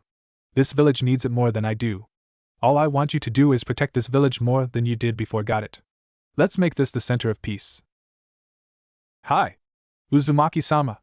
they yell before bowing to the Hokage, awaiting orders and punishment for their crimes and hate. Yet the Hokage has a different idea for them. "You three are now the inside protection for Naruto, Sakura Haruno, and Ino Yamanaka. You will be shadows, but let nothing happen to them or other friends that come in later, understand? This is a mission to protect the peace and the future of this village. Do you understand your mission from your village that is on your shoulders?" "Hi, Hokage Dano." As one, they all disappear in a flurry of leaves. Everyone then turns to look at Naruto. Like he was a god, and he started to feel uncomfortable under the looks. "What is the looks for? Did I do something wrong?" he asks, still uncomfortable under the looks. Naruto is still as a 5-year-old, and when he sees something he doesn't understand he gets jittery. "Nothing is wrong, but I have to ask, where did you learn that saying?" asks Kakashi while the third nods. "Nowhere too, San. I just don't want to see pain and hate in this world anymore. I will end all of it even if I have to die to do it. If I have to, I will become the bringer of peace." Everyone is shocked at this. They knew the prophecy the Toad Sage had since Jiraiya had told Kakashi and the third Hokage. Yet to hear the words from a 5-year-old say them made everyone shiver. "How did you know about the fox, Naruto?" they all ask, puzzled that a 5-year-old has figured out about a village secret that only a select few should have known about in the first place. Especially since Kakashi and Anko never told him about it. "I saw the seal on my stomach and a picture of the fourth, and heard the story from hiding near bars on my birthday. Thanks to some of the beatings I have received when everyone is too busy, and I tell ANBU to only stop the beatings if I'm going to die. Because again, I will take the hate of the village if I have to. I know Kakashi and Anko aren't my parents, consider their ages from their medical reports from when I snuck in the hospital. I still love them and will wait to find out who my real mother is. I hope she loved me is all I really want to know. I know the fourth is my dad. Who could he ask if not use his own child to seal the fox? What kind of Hokage would that be if he did that, and used someone else's child when he should be able to trust his own child with a SSS rank mission like this?" Everyone looks sad and disgusted about the beatings, or that ANBU listened to a boy over the Hokage who is their ruler. They all run to Naruto and hold him close like he was the only thing that mattered. I think it's time you knew the full story and how your parents meet, and the story behind the fox, and how it been sealed before since you are not the first of the jailers. The third says between the tears fall down his face into the blonde's hair. As they all leave the area in one giant body flicker, only leaving a whirlwind of leaves. When they get to the 3RDS office on the top floor of the Hokage Tower with big windows that shows the entire village. As the group appears in the office, the ANBU in the room all stiffens since their charge the Hokage is in the room again, back from helping Naruto. The ANBU all love Naruto since he did something that no one thought possible, especially for a child. Since that boy could walk and run and use his chakra. He has been pranking the ANBU in their headquarters and makes sure they suffer for being unprepared or leaving holes in their defense. They then spend hours chasing this kid around, yet he is never caught after an hour. Or they let him go since it showed a weakness in their defenses, and if a kid could find them, what about an enemy? The harmless pranks like itching powder could be poison or could break people out, or even kill ANBU if used explosive tags instead of paint or water. Also, the ANBU have started talking more and more. First it was about how he would get them next time. Then slowly drifted towards open relationships, more like the regular forces. About 90% of the force of never knew about the lounge or bar in the headquarters. Now they hang out, play games, and drink when off duty. Even outside of the ANBU they enjoy each other's presence better and get to know the other shinobi of the village as well. ANBU, leave us please. Soon 3 people poof out of the room. Naruto stops the third from applying a seal with a finger over the mouth. He summons a sword that is 2 feet long and has a serrated edge down the blade part and stabs the bookcase, and a blank ANBU masked woman with the Kenji for root appears with the blade through her heart. She was dead before she hit the ground. The Hokage is pissed and growls while thinking. Danzo, you snake in the fucking grass. Spying on me? I figured you ignored my order to disband that dark group. Now, I find out you are spying on me. With a sigh he looks at Naruto and is slightly worried about what he sees. The boy looks down with tears and fists shaking. The sword forgotten on the ground covered in the women's blood, and he thinks it is because his first kill. Enko and Kakashi look scared. He did this? How did he even know the agent was there? Yet they didn't. Kakashi is a censor in ways, but even he didn't feel the root agent in the room. Naruto looks at him with tear-filled eyes and says, I will never kill again. I am a man of peace, not a senseless murder. This wasn't the proper time to do this. I should have just restrained her, not run a blade through her chest like a common murder. Naruto, are you okay? Look at me. I will tell you, as a shinobi you will have to kill. You have to know our work is blood and death every day. I had hoped it would be at least 8 or 10 more years before this happened to you. But the gods seem to have thought different. A cruel fate for a child, for one such as yourself. She is a traitor to our village, and you will get the money for a missing ninja rank A. Now how did you know she was there, considering none of us could sense her presence here at all? Well, 3 reasons, Hokage. 1. I knew you only kept 3 ANBU here to guard you, 1 in desk, 1 in the roof, and last on couch, so when I heard her heartbeat, and could smell her even if she used a cleaner and other things to hide her smell. I knew she didn't belong there since only Enko-Kazan liked the bookcase, so I knew she was a spy. She was from our village, wasn't she? The Hokage frowns with a nod. He carries on.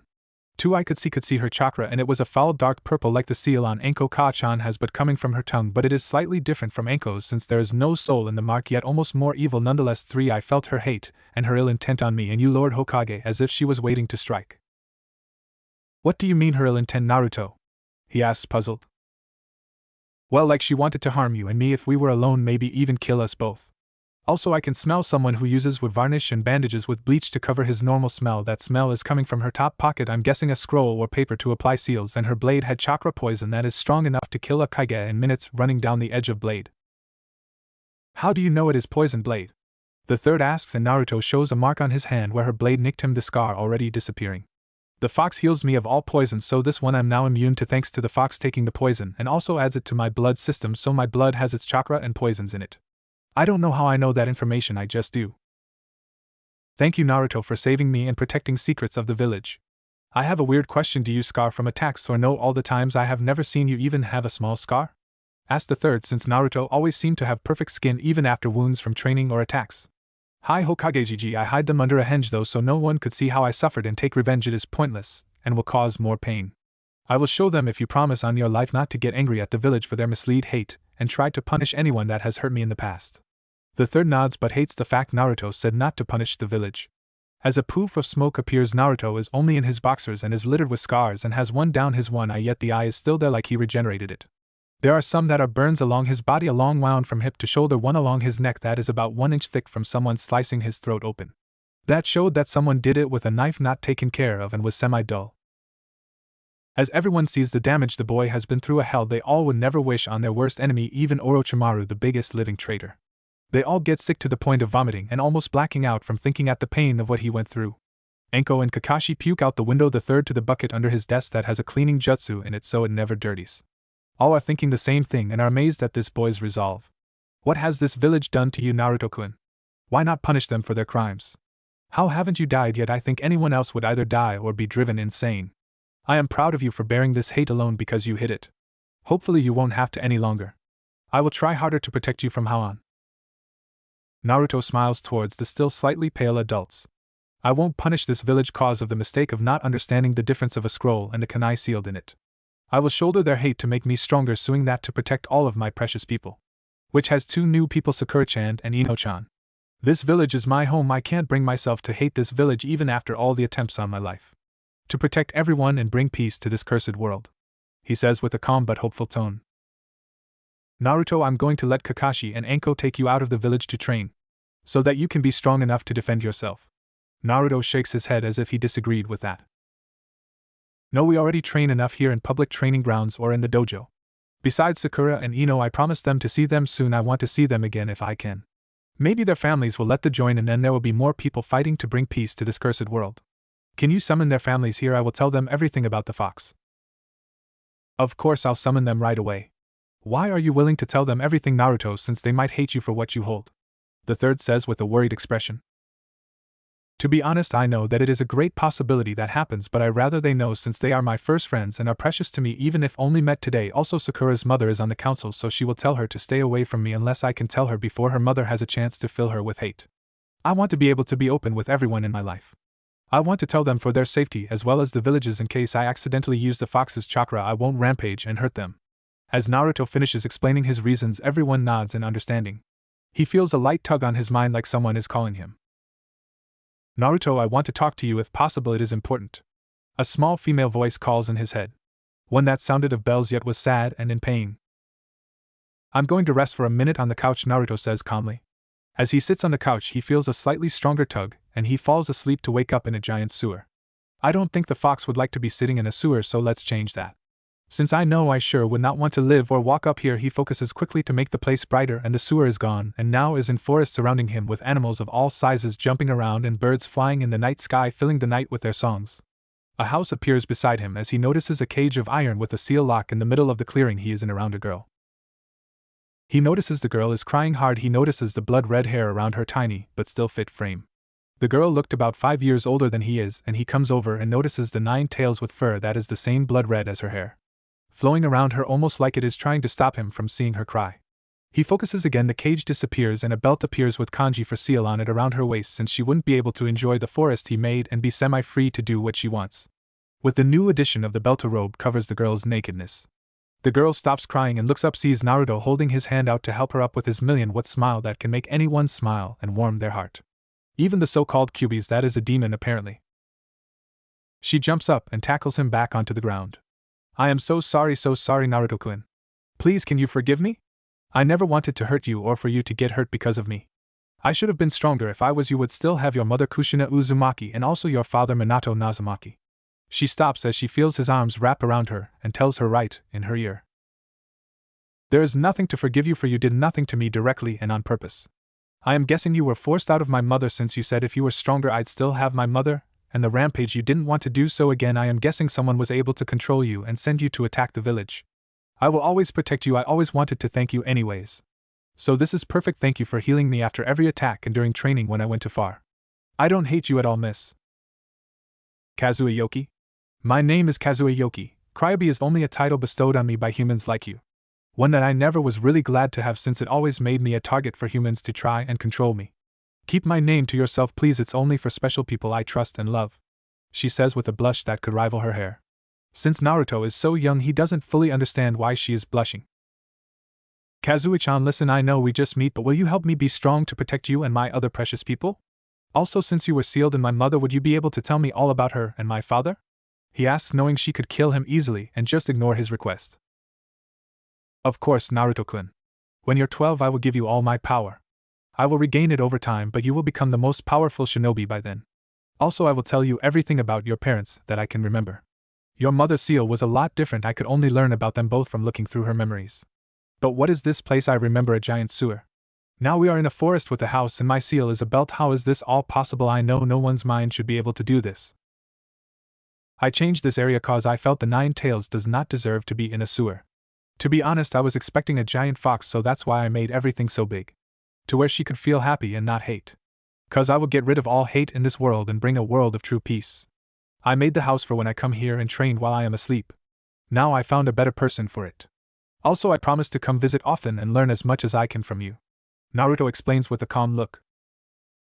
All I do is say thank you for this, Naruto-kun. I hate to cut this short, but could you make the seal a ring for when I bathe? A belt would be hard to wash and dry under it. A ring is easier to clean around. Also, your two girlfriends are waiting for you. Promise to come back and visit soon, okay? She asks with a hopeful look on her face but with a sad eyes and a tear starting to form. I will be back later to do the ring thing, so please enjoy your world. I did make it just for you. I will make the seal so we can talk anytime as well. I will come back tonight to talk in person, though I like your company. Please do not cry, please, Kazui-chan. I will be back in a few hours, I swear on my ninja way. He says with promise in his eyes as he fades out of his mind into the real world. As he wakes up, he notices two weights on his sides attached to his arms. He looks and sees Ino and Sakura holding his arms with slightly worried looks. Yet small blushes on their faces when they see Naruto is awake and still holding his arms. He looks around and sees Ino's parents by the blonde hair and same face and body type smiling at him with proud looks in their eyes while trying to hide the feeling of regrets for not protecting him more. Naruto smiles and nods at them and squeezes Ino and Sakura's hand. Then sees a pink-haired woman raging and looking like she's ready to kill him for touching her daughter. Why is that thing touching my daughter, and why are we here? The lady screams with banshee-like voice that causes Naruto's ears to hurt, since they are sensitive. That, to be all honest, could wake the dead, or make them roll over in their graves.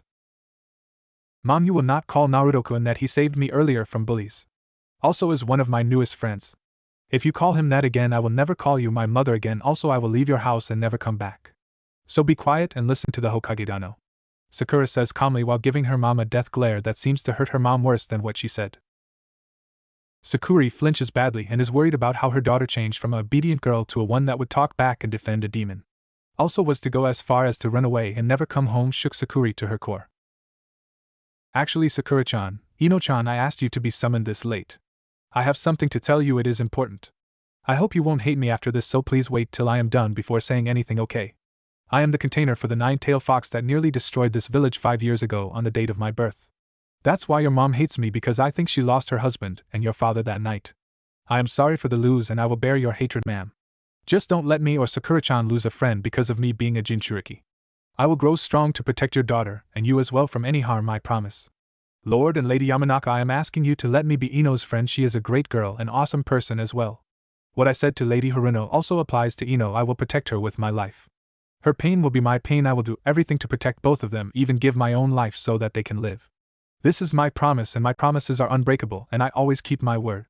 Please let the three of us be friends, Naruto says with such emotions that he is crying from the promise of the heart. Everyone's eyes water at what he says. It was so deep from the heart that no one is spared from the tears. Even Sakura Haruno falls apart and rushes over to the boy and hugs him. Hugging the boy like only a mother can while rubbing his head in a calming manner. This causes Naruto to stiffen since Anko and Kakashi are the only ones to ever hug him like this. I am the one who should be sorry, Naruto-san. I never saw past the pain and loss of losing my husband and Sakura's father. Please forgive me for my hate and for joining the mobs and beating you. She says through the sobs that escape her mouth.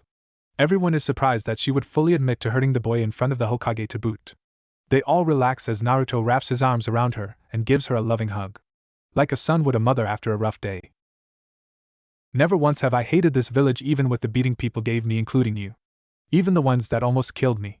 So don't worry, Haruno-san, even from the beatings you personally gave me, just let us move past this hate and be friends, okay? He asks as he tilted his head slightly to the he hugs her and rubs her back as she continues to cry.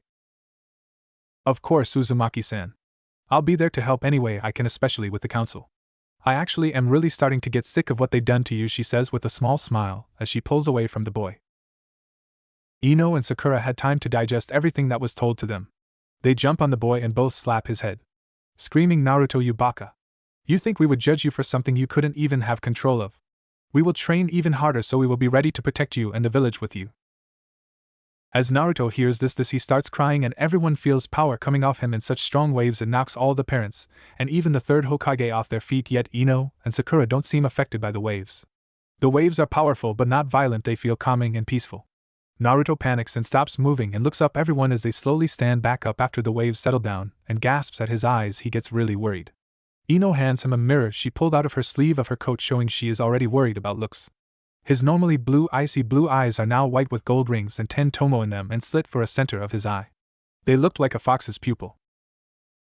Everyone is shocked as they never have seen this before, as they all puzzle. This dojutsu has never been seen before. They only have ever heard of 3 of the Sharingan, Byakugan, and only the Hokage remembers the Rinnegan. This was something truly different from the other 3 and yet almost a mix of the 3. Naruto moans as he grabs his head in pain from an overload of information, as every jutsu ever created was downloaded into his brain. He also sees flashes of 8 other beings with tails behind them and a tailed beast behind them. Realizing he now has perfect chakra control and control over all elements, also finds out he has magic as well, something not heard of before, and that puzzled him greatly. Naruto also has the chakra level to even compete with the 9 tails own chakra. Gigi, Anko-san and Kakashi-san, why is everyone black and white outlines but yet all of you have a spring of blue in your chest with different color backgrounds? Gigi, why do you have a fire and muddy looking background? While Anko has a fire one almost white though. Kakashi, yours is like sparks, fire and mud. Also everyone has lines and dots like a track in their bodies and arms. Naruto asks while trying not to panic, seeing a world he isn't used to. Naruto, I will explain, but first my boy, see if you stop channeling your chakra to your eyes might help. Those are our chakra natures, mine is fire and earth. Anko I guessing is a very strong fire, maybe also yang. Kakashi here is lucky he has 3 fire, earth and lightning that you can see, while also our chakra reserves. The last part seems like the Byakugan, seeing the chakra system and Tenketsu points. He notices Naruto's eyes change back to blue once Naruto chakra stops to the eyes. This is now a SSS secret, no one must know about these eyes till he can protect himself. Is that understood to everyone here? He says with a voice that sends shivers down everyone's spine. Yet they all quickly nod yes. Naruto, I have never seen these eyes before, what will you call them? He asks quietly. 10 no Hasaku. Heaven's law, due to the color of them, also the 10 marks in the eyes. That look like the Sharingan, and what I gain from them, and what I see with them. Naruto says with excitement. Anko, who finally picks her jaw out of the woodwork, asks. What do you mean by that, Naruto? Bring me the best control exercise we have up to date, please. And you will see. They comply, and a tub of 10 different sands is placed in front of Naruto. So I am guessing I have to make them all separate into columns of the right color, right? He receives a nod from the Hokage. If your control is perfect, you should be able to do it in 10 seconds. Soon as he finished, he started the timer, and within 1 second everything was separated, and in nice rows floating above the blonde about 5 feet in the air. The room goes quiet and look to the blonde for answers. I thought this would be harder keeping them in the air, but it is so easy. I only thought of it and channeled my chakra and it was done like it is naturally like this. Naruto explained, and everyone face faulted at this. He just dismissed a miracle to be something natural. Well, even my student Tsunade Senju didn't have this much control. She did it in 9 seconds but didn't make hers float like you have done. The Hokage stutters as he gets up from little help from Inochi, who hasn't said a word yet due to disbelief. I think it is time to retire for the night, and rest has been an exciting day for all of us. Kakashi says, but then turns to the girls. If you want to train with us, we start at 7 a.m. at Training Ground 7 by the Stone Memorial. Also after training you are welcome to come over with your families and have supper with us.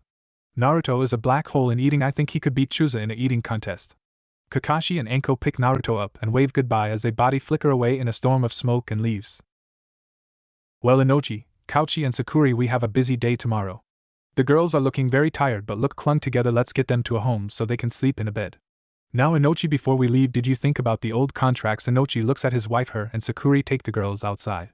To be honest, not really. I actually forgot all about the marriage contract that me and Kushina made to marry our kids when they turn 18. I sense that Ino already has a deep crush on him and Naruto one on her. But with the CRA, I wonder if she will be willing to share. If the discussion comes up, may I tell Sakuri Haruno about his heritage? I am guessing the girls will want to sleep over tonight, and we can chat with her and plan everything out together and figure out why she did what she did. Inochi says after thinking for a minute or two. The Hokage smiles and thinks about how his favorite blonde's life will change in the years to come. Also, I am going to show the Shinobi Council a picture my camera that is behind my desk took of Naruto of something else he revealed to me tonight. I won't say yet, just wait for the meeting and you will find out. But Inochi, you are dismissed and have a good night and a good talk later tonight. The Hokage says tiredly and acts his age. As Naruto is laying down at home, he is getting used to his eyes by flicking them on and off and starts thinking.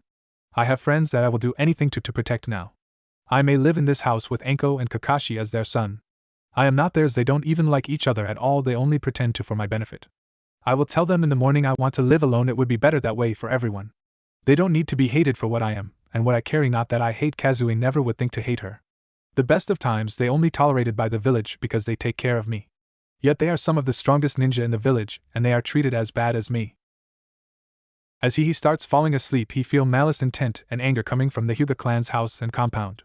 He jumps up and pulls out his blade of the storage seal bands on his wrist for quick access. It has holes and a line down the middle. When thrusted forward, it opens about 4 to 5 inches to make wounds bigger and harder to heal. He jumps out the window and body flickers near the compound wall across the street to observe first, since he first went there. As a masked man covered in complete black outfit comes over the wall with a sack with something kicking and trying to break it to get free. While whimpering like a child crying with sobs, Naruto can tell it is a little girl. The man carrying the sack is getting very pissed off and charges a massive electric current through his body, shocking the heiress of the Hyuga clan, Hinata. For the illegal breeding program in the village hidden in the clouds. This program is set up without the new Raikage permission. The new Raikage had cancelled the old breeding programs to help improve relationships with the other villages, since most hate them for trying to steal their bloodlines. This man was part of the old program to bring/steal bloodlines. The heiress goes deathly, almost as if dead still. The man curses to himself. Why in the hell did I do that for? It might have caught Anbyu's attention. I also could have killed her since she is so young, and that wouldn't have been good, failing my true mission since this treaty is such a joke and waste of time. The man is reaching for the bag again to lightly shock her awake, then leave. Naruto heard enough and his blood starts boiling and jumps down and does a slice with his sword, taking the man's fingers off right up to the palm. As the man screams, he flares his chakra for a second. As he flares his chakra flares, he does a low leg sweep and knock the man off his feet, since he is still screaming about his fingers being separated from his hands. Alerting every Anbyu in a 2-mile radius, Naruto then puts the sword level with the man's head. This power is amazing and strong, more so than the 9 tails, and yet no Anjura malice in it. I'd better find out and alert the Hokage, yet this effect is coming, but I can tell as a signal something must have happened. All Anbyu think as one, almost as if they are one being. As some go to the scene where the huge chakra flare is, a few track down the third Hokage to escort him and to protect him from threats in case of a diversion and an attack on his person. As they find him coming out of the building calmly, he comes out and says, "It is nothing to worry about. It is only Naruto saving the day, and that we should head there. Since I know Naruto wouldn't just flare his chakra so late at night." As every Anbyu that is stationed in the village and the third body flicker to the scene, they meet the sight of Naruto holding a 6-foot sword aimed at a person's throat, and the man's fingers at his feet. The fingers are twitching slightly. The man is sickly pale, looking up the sword to a blonde boy with blood-red eyes that are glowing slightly. Everyone can see the glow on the man's face and is worried. "Naruto, calm down, and tell us what happened here and why is his fingers missing? Do you know what is in the sack that is there near this man's fingers?" Naruto turns and bows as he seals his blade away before beginning his story. "Well, Hokage-sama, this man, I felt his malice and ill intent from my house and came upon the scene of him coming over the wall of the Hyuga clan.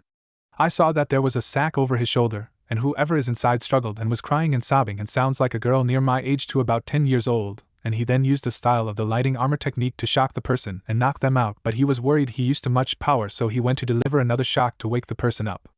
I saw enough and wanted to protect the person in the bag, so I reacted. I unsealed part of my buster blade and sliced off his fingers as he reached down to hit the sack again, and then kicked his legs out from under him as he screamed, then held my blade there at his throat and flared my chakra since the ANBU would react, and I also knew you would know my signature from the conversation earlier, and so you showed up, you know," Naruto explained easily as he rubbed the back of his head while smiling like had no care in the world. Besides able to take on a full-fledged ninja at 5 years old. "The kid is lying to you, Hokage-sama. I was on my way to my hotel room from the treaty talks, and decides to take a long way to enjoy the village at night. I saw him jump over the wall and come back a few minutes later with the Hyuga heiress Hinata inside the bag. I jumped in as a future allied shinobi should I came to help her from the bag she is in. He swung his blade and cut my fingers off as I reached for the bag to let her out." The man yelled as it was revealed to be the lightning ninja that was there for treaty talks. The Hokage saw the differences from the stories and remembers what Naruto did with the root agent. He smirks before saying to the Cloud Ninja, "I will trust in Naruto more than you since he didn't know who was in the bag. You plainly said who was in there, which is a stupid idea and good way to get caught in a lie. Also trying to steal from a village filled with the best torture and intelligence gathers in the elemental nations. Anbyu, arrest him and take him to the TNI department and get a Biki working on him with level 10 clearance." Then someone tell Anko that she has a new play toy once he done with him after that get Inochi. Will someone go get the Hyuga head to come get his daughter home safety?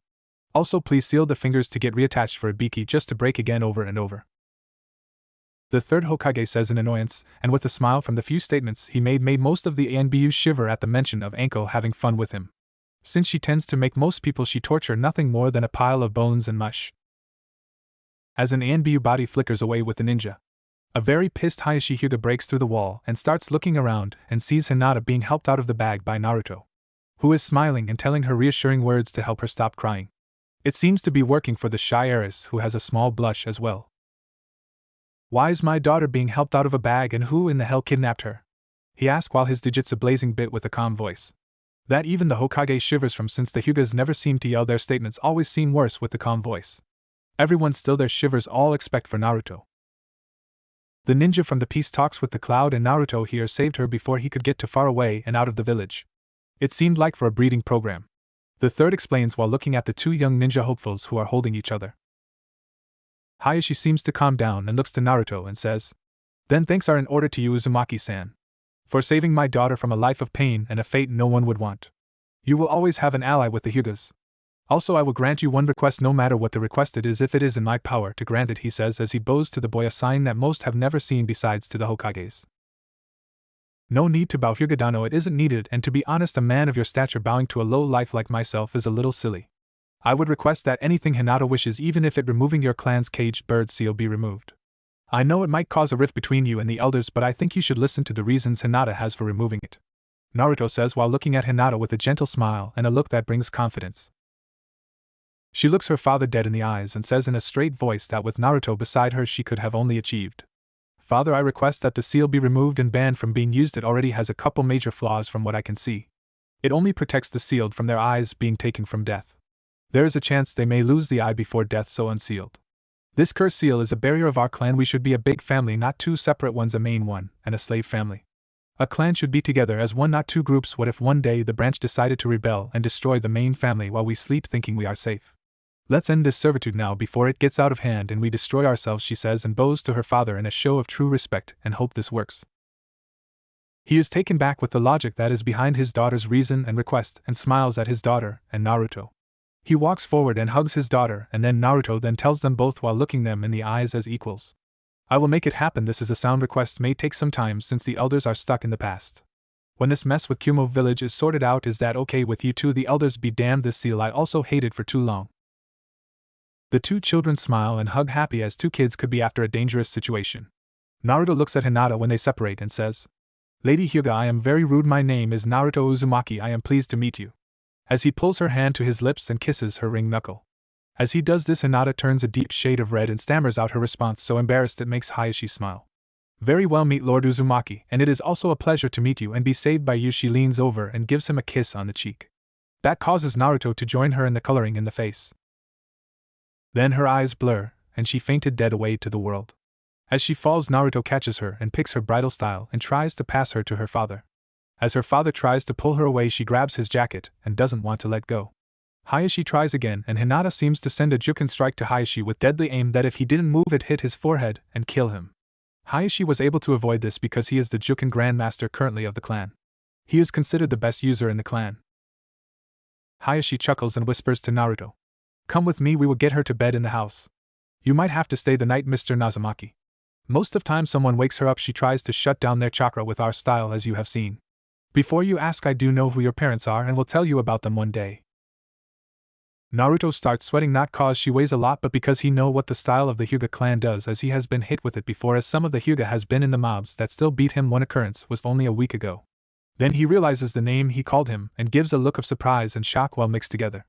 He nods and follows the man right to the house and sits down on the couch with Hinata still in his arms. As he sits, Hinata shifts and brings herself closer to his face and nuzzles his neck and whispers in her sleep. Naruto-kun, the man I want to marry. Hayashi hears this and laughs a tiny bit, and leaves not before passing them pillows and blankets and pulls the side lever to make it stretch out so Naruto can sleep a little better. Soon as he does, Hinata lays beside Naruto, but keeping a death grip on his shirt. Naruto looks up at Hayashi and asks him, Lord Hyuga, sir? Is it okay if we date later when we are older? She is a precious person to me now, more than most people. I never will abandon her or hurt her feelings, or in any way. If I do, I would have to perform honorable suicide for hurting her. And may she train with me and my family, since we have Ino Yamanaka and Sakura Haruno as well? Also, can you tell my family where I am, since they might get worried? Yes, to all three. Naruto, you are like your real father in so many ways. You will protect her, so I trust you with her safety and training. Hayashi says with a smile, but surprised how serious Naruto is about her, since they just meet, or so he thinks. Hayashi leaves the kids there to go back to sleep with his very pregnant wife, who is 7.5 months, and snuggles in with her and falls asleep with a smile. Things are changing with Ripples, and his family is in the middle where some of the biggest changes are going to happen. Soon his brother and the Branch family will be free, and it is all due to a little blonde boy who this village wants dead and buried because they don't understand how sealing works. Time shift 4 hours ago with 2 girls. Hey Sakura, would you want to spend the night at our house and play some more? Ino asks with a smile and a pleading look. Sakura looks at her mom with the biggest jutsu. Parents and boyfriends could never say no to puppy dog eyes jutsu.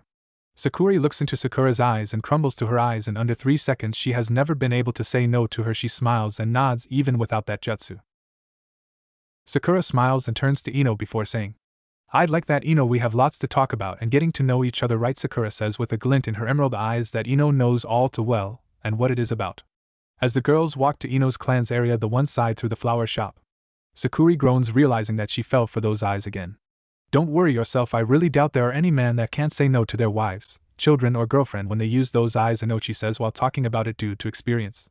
Since both his wife and his daughter already use that so well against him. Inochi and his wife Kauchi are talking to Sakura's mom and send the girls to play in the greenhouse and backyard, but close enough to the house they are heard and seen at all times. Since they never can be too careful even in times of peace. I think those girls are falling in love with Naruto. Uzumaki, this is so fast. Sakura, there is something you should know about Naruto's parents that was kept from the civilian council for safety reasons, Inochi says glumly and with a sad look. Since it brought up memories of his late friend and Hokage. What is that, Yamanaka-sama? Please just Inochi, I really hate formalities. His parents are Kushina Uzumaki, Princess of the Whirlpool, and Demio of Whirlpool, and Minato Nazumaki, our late Lord 4th Hokage. He says sadly, remember the day when he found out the two of them died sealing in the fox in his own son.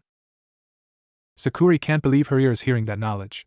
We have been trying to kill the 4th's son all this time. What kind of monsters and villains are we? I am now guessing cause the enemies they had from the Third War. His heritage was kept secret, especially since the civilians can't keep a secret. She says, choked with tears and sobs. Well, yes, that's the reason, but your question is why would you attack a child in the first place, even if he was the fox reincarnated and did so yourself? I was tempted to put a kunai through your throat, only once I found out you had a daughter did I stay my hand from slicing it open and draining you in the Hokage's office. Kauchi says with a little venom in her voice and murder in her usual loving teal eyes. Honestly, I was looking to only hurt the demon. I didn't think the boy was the jailer. Most people do not know this, but my husband was killed because someone put a seal on him to try and kill the boy. I have always blamed Naruto and the fox for that. I was blind by hate and what everyone else was saying about the demon and all the deaths it caused, but I will move on and protect him when I can. I am done hurting him. I want to protect him and help him have a loving home and family that he never got. She says with a level voice, yet slight sobs broke from her lips as she explained herself. Inochi smiles and laughs, which confuses the women. What we going to do about fact our little girls are falling in love with Naruto? I know he is from 2 of noblest clan, 1 even a founding clan of this village, and 1 of another clan. So when he gets to Chunin, the council will enact the CRA. That means Clan Restoration Act. He will have to have 3 wives per name, since he has 3 clan names and 10 for his Dijitsu. Actually, being the last of 3 clans, he can choose as many wives as he wants, not just the 19 he is forced to get. Sakura quirks an eyebrow. What do you mean 3 names? You said 2. Who is the last name? Inochi smiles and chuckles before saying, Naruto is related to 3 of the 4 Hokage. He is the last male senju on this planet as well. Minato was from the 2nd Hokage wife's side, but an orphan after his parents died in the 2nd Shinobi War. Naruto is actually Naruto Senju Uzumaki Nazumaki. Sakura faints at hearing this, so does Ino and Sakura, who are listen out the window. Since they were curious about what was so important that they had to be kicked out of the house, and decided to listen in on the conversation.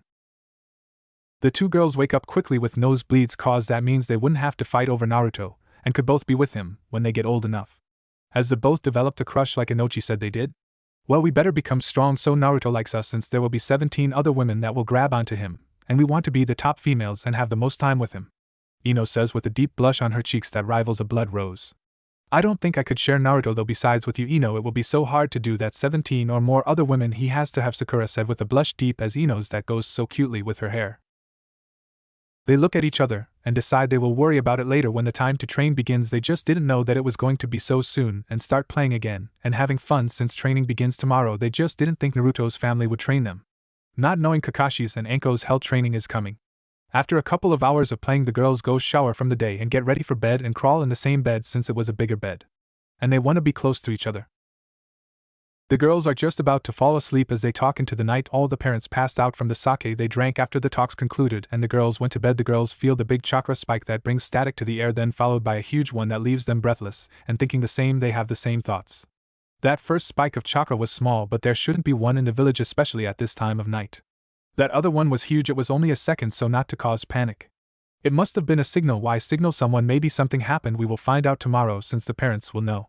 Yet it was as calming as the chakra as the time in the office as Naruto unlocked his eyes. Maybe Naruto needed help. If he did, the parents and ninja will help him, not to mention the Hokage. The girls snuggle together, enjoying the other, just protecting each other, and feeling safe at home. Not knowing that Naruto and Hinata are sleeping together in a couple minutes, since it has been a long day for all of them. Inochi wakes up to a pounding in his head from all the sake that the parents drank, which was more than he should have, to be truthful. Then the blast of Naruto's chakra, since he felt it earlier and knows it is his, yet it cured him of his headache and hangover. He rushes out the door and comes upon the scene as the ANBU flickers away. The third asks him to get to the TI compound. He has a busy night. Soon as Inochi body flickers, he sees a level 10 alert up. That is only involved when in wartime, so this must be serious threat or situation. He comes into a blank white room with a table in the middle and a man with chakra suppression seals and a paralyzing seal. Inochi looks at the report and is amazed and shocked at the report. Naruto saves Hinata Hyuga and cut this man's fingers off and had him on his back in under 2 seconds flat, which most Jonin shinobi can't even do. Kid is beyond good, and he found a new friend, and she likes him too from what the Hokage and ANBU had seen. As Inochi turns to the Kumo ninja, he notices the guy is panicking since the Yamanaka are famous for their jutsu, and he puts his hands together in a hand sign and whispers, "Mind-walking jutsu." Soon as he says it, his mind leaves his body as it falls into a chair, and he is sent into the mind of the ninja. He starts exploring his mind and finds that the council and Kumo told the ninja to kidnap her. Even the Raikage didn't know about this mission the council set up behind his back, and that the Raikage had banned kidnapping of bloodlines. And Inochi gathers the memory, and then creates a copy to be removed as him and memory leave. He sets the memory to a device that will play the memory for review and to prove that the village did nothing wrong, and if the Raikage or his council try anything, they have proof of his mission, and to help protect Kage as a sign of respect and trust. Naruto-sama, can we talk please? It is very important. I really want to talk to you about your eyes. You know how special they really are to you and everyone in the world, Kazue says while Naruto is asleep and pulls his mind into the seal, all to Naruto's amazement and shock. How did you pull me? And I was fully asleep and was having a dream, and I hear your voice in the dream, and then I am in here in the seal with you. Not that I am complaining, though I really like seeing you, Kazue-chan. I was dreaming of training with Ino-chan, Sakura-chan and Hinata-chan. Though I am curious what is so special about my eyes. I had an overload of information while in the Hokage's office when they first activated. Naruto says, surprised he is in the seal. Well, your eyes are from the rabbit goddess Kaguya. She was the mother to my father, the sage of the 6 paths, and his brother, which I never met since he was dead by that time I came to existence. She was also the 10 tails, the Jubi or Kajiki, her name in that form. She had the power of all of us since we were created from her body and chakra and soul. After the sage sealed the Jubi inside himself and her body in what you call the moon to save the world from destruction. I think you will be able to use the Jubi's power if it ever came down to it, and control it unlike Kaguya/Kujiki did. Also, since I'm sealed, your power is about 100 times stronger than my own, and 10 times more than my father, which at his prime was barely able to seal the 10 tails. I also want to say, seeing how you have handled this village's hate, and not have any hate in your heart, and wish to bring peace to this world. There was a prophecy that my father said. I will tell you more later, but I believe it was talking about you even if it was 10,000 years ago. You are my father as a Jinchuriki and as the rabbit goddess in her prime. I love you, Naruto-kun, and I want to be by your side forever. Maybe when you're older we can be mates if you accept me. Kazue says at the end with a big blush that is almost as bad as Hinata's was when she kissed Naruto's cheek when he rescued her. Naruto is amazed at this, more to her confession since all the knowledge of the sage is passed to him. You love me, your jailer, the person that is keeping you locked up and from enjoying the world. The reality, your freedom were all stolen from you, and you love the one who is keeping you from it? Naruto finishes confused and tilted his head. Yes, I have seen your heart. It is pure like nothing I have seen in my 10,000 years of life on this earth. I do not see you as a jailer or my prison at all, and never will. Only as my friend and the man I love who will bring peace to this cursed shinobi world. Naruto, I will always love you and I will wait, and maybe we can be together in the real world if you let me, but only after you become strong enough to survive breaking the seal and freeing me. I want to train you in a few fighting styles to mix together so it can't be copied by the Uchiha and their thieving eyes. Speaking of them, a claimed dead Wanabito Uchiha, who was Kakashi's former teammate, was the one who unleashed me 5 years ago on the night of your birth. I only know it is him from the interactions from when your mother came to visit at the training ground. Kakashi trained under your father. He pulled me out of the seal after using you to get your father away from your mother, and made me kill your parents. I am sorry, Naruto, so sorry I can't even fully express that. Kazue breaks down crying and sobbing in his chest like it was her lifeline. Naruto holds her close. I will bring him to justice the right way and make him pay for all his crimes towards you and my family, and this village. Naruto says as he wraps his arm around her and slips the seal on her ring finger and kisses her forehead. He starts petting her head to try and help her calm down and stop crying and show her happy side he knows she has. Kazue is surprised by the kiss on the forehead, and where the ring ended up since it was on her ring finger where the engagement ring sits, and stares at him confused. I would be honored when older to spend my life with you, Kazue-chan, Naruto says with a smile that's true and love in his eyes. Kazue smiles and stands up and says in a soft tone, I have made it so time moves slower in here, so hour here is a millisecond outside, so you can train to your heart's content. Your godparents are taking care of your physical training. I will tell you the paths you have from my father. One Deva path, attraction and repulsion using gravity, is called Almighty Push and Universal Pull and Planetary Destruction. The first two are almost self-explanatory, but Almighty Push you can focus on one person or a burst around your entire person. Universal Pull is you can only pull objects in that you focus on and can pull them from a distance of about 500 meters for now. As you get used to it, you will be able to hit small targets and increase the range. Now the final one is only in an emergency situation and away from your comrades, since it destroys everything in an area the size of this village. Planetary destruction, you send a ball of chakra into the sky and it uses gravity stronger than Earth's to pull everything but you into the center, and then you close your hand and the ball explodes, causing the entire ball to collapse and shatter and fall to the earth. 2 Azura path is an attack and defense path, as well as also used to create any type of weapons and shields from your body. You can add limbs and weapons made out of pure refined chakra to your body. So you can make a cannon that shoots pure chakra at someone if needed, which most likely can damage or kill them if you hit them with either enough chakra or in a vital spot. 3 Human path, ability to read minds. This is easy to explain, you only need to lock eyes with people. Since your eyes are special, people will be drawn to them and won't resist the pull. There is another ability to this path, but since I know you are not a fan of killing your enemies, you won't use it. It tears the soul out, and you learn everything they know and have all their memories. 4 Animal path, ability to summon any summons known to man, and including the tailed beasts if free, if they are free and not sealed in anything or anyone they come inside you after, and join me in your mindscape. Yet that is your choice to let them come in your seal. With the part with summon though, you have to find the contract, and then sign it though. 5 Petra path, absorbing chakra, best for when jutsu are launched at you and in the people you care about. The chakra you absorb then are added to your chakra reserves. Since I am inside you, I bet even a tailed beast bomb, our strongest attack, you should be able to absorb easily. We will have to work on what and how much you can absorb as well though. 6 Naraka path summons the Hell King. This can heal and kill or bring back someone or 1000s from the dead within 24 hours of death you want, and is a good integration tool, since it acts also like the human path. Kazue, why am I so special? It feels like cheating with all this power. I wanted to become strong on my own, not like this. I hate all this power. When I got my eyes, I learned every jutsu that was created, even private ones people made. It is wrong. I am no better than the Uchiha. I might even be worse, Naruto explains with a whiny face and a sadness in his eyes. Naruto, this may be cheating, but you don't have to show everything at once and keep things for yourself and in private, like the 6 paths. Leave for yourself and your precious people. You will be a perfect shinobi and a god among mortals.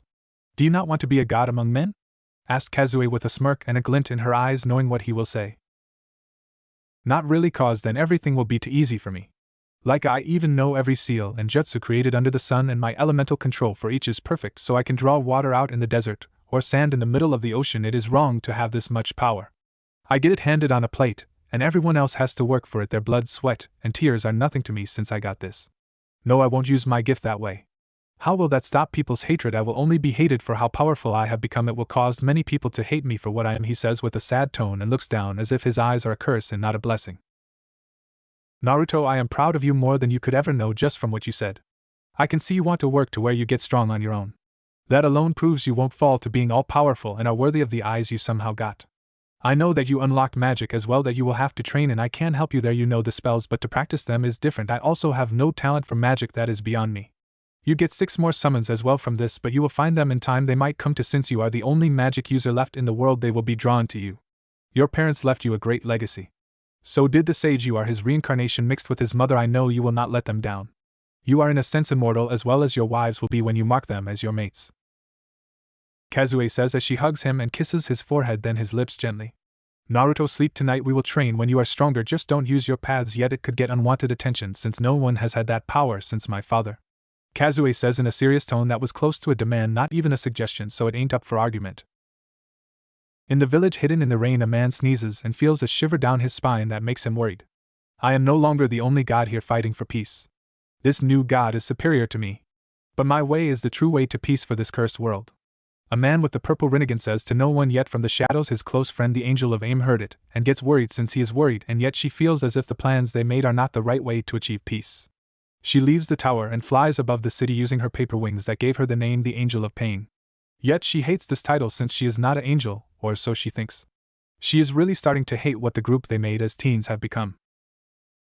Time skip 4 hours to 7 a.m. At Training Ground 7 near the Memorial Stone. 4 families all meet up. The other 3 are surprised by the Hyuga main family being there, as the training gets underway. First is learning to unlock chakra, which Naruto already did when his Heaven's Law activated, or so they thought, not knowing he has had it unlocked since birth. The Hyugas are amazed at the sight of the new dojutsu and agree to keep it quiet till he reveals it to keep him safe from danger.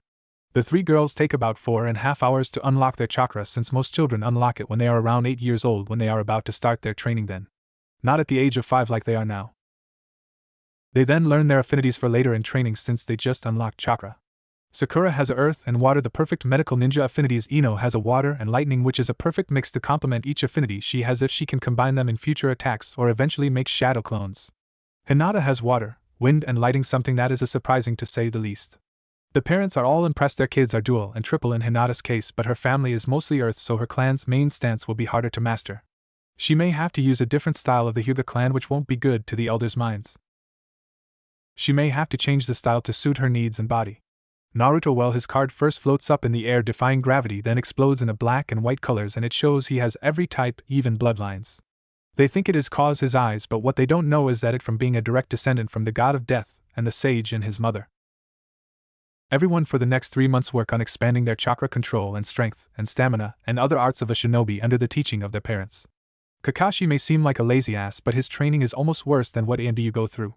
By the end of the 3 months, the girls can use the Shadow Clones Jutsu, and only make about 3 clones each since the Jutsu is a Jonin level and is draining on their chakra. They are using them to help build fighting styles and control since everything the clone does come back to the original except the physical aspect of training since they are only clones. The attacks on Naruto seem less and less, even to the point of non-existent, but they are still there. Even if they do happen, the attacks are more violent, like the last one where Naruto is tied up and used as a target dummy for jutsu by 3 Uchiha Chunin that don't care about the laws concerning him practiced by the Uchihas since their families are in the police force. That attack all died when Itachi Uchiha appeared with his cousin Shisui Uchiha, and since they always respected Minato and Kushina, they wanted to protect their son with everything they got. They teach Naruto the body flicker elemental version. Time skip 4 months. Another instance, he finds himself being rescued by a blushing Hana and her mother Tsuminazuka when a group of the unmarked masked ANBU tried to kidnap him from his favorite ramen bar, one of the few places he can eat in peace or at regular price. They start coming to the training ground with their brother/son Kiba and his partner Akamaru. He becomes fast friends with everyone and tells Naruto he is the alpha of the pack and he will always fight with him, not against him. In turn, Naruto tells him of his burden. Kiba laughs, saying, "No wonder you smell of a fox, and to be honest, this village should really treat you like a hero from protecting us from the fox demon." At that comment, Naruto grew mad and punched Kiba hard enough to dislocate his jaw. "You ever say anything bad about Karubi, and it will be that last thing you do. She is my friend and is the one that heals me after every attack, every stab wound, and was there when I needed someone."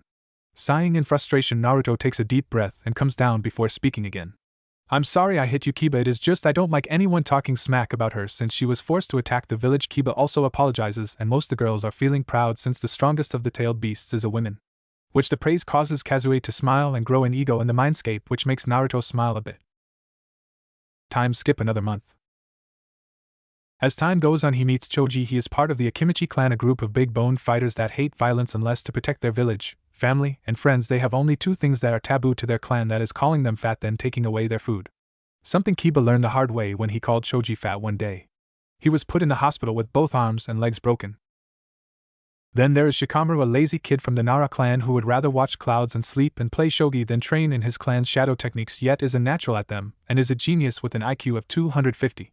He is smarter than anyone of his clan and, to be honest, a natural leader and a better strategist than his father.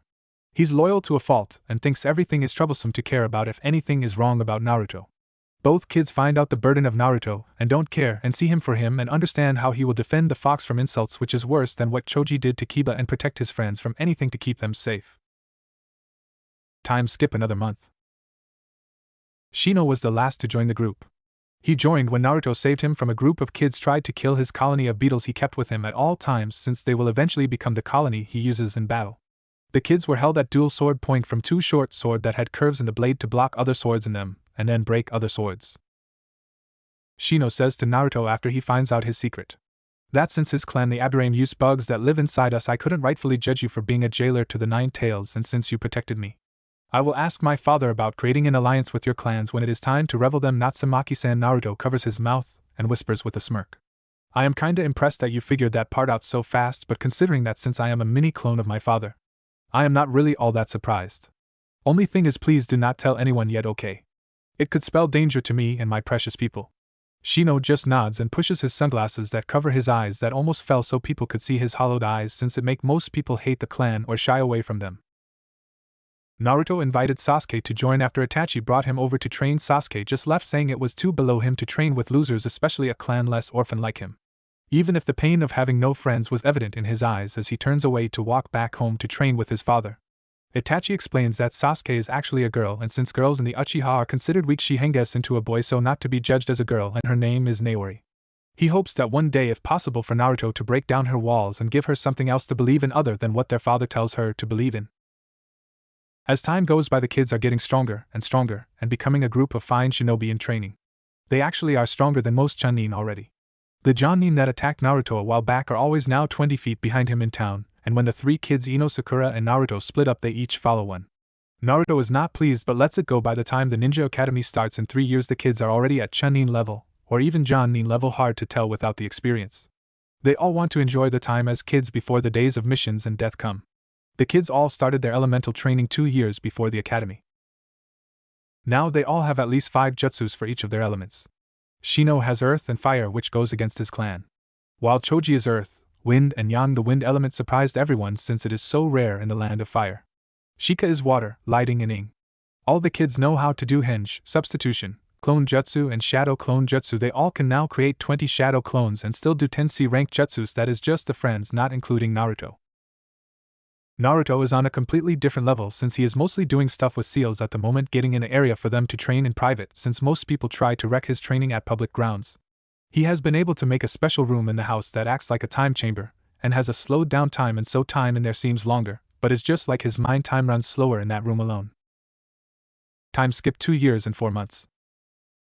On the first day of the academy, the rookie 8, Naori has not joined yet since she has only trained with her clan while mostly her father, but lately her brother has taken an interest in her training, which makes her happy. Meet outside the class, all ready to go. They all are stronger and taller than most kids their age. Considering most kids are 4 feet tall, the rookie 8 all stand around 4'11", whereas Naruto stands at 5'4" due to Kazue helping fix his bones and muscles, which every night by the end of training are mostly broken and torn.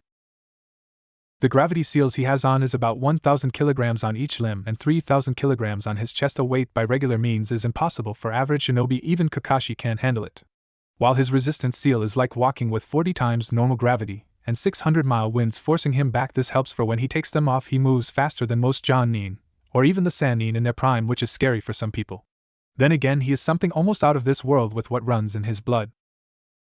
Naori is staring at the kids from the shadows. She is about 4'10" due to her training with her father and brother, who, since she won't join the group, stepped up her training so she is not left behind since she has been training with her brother.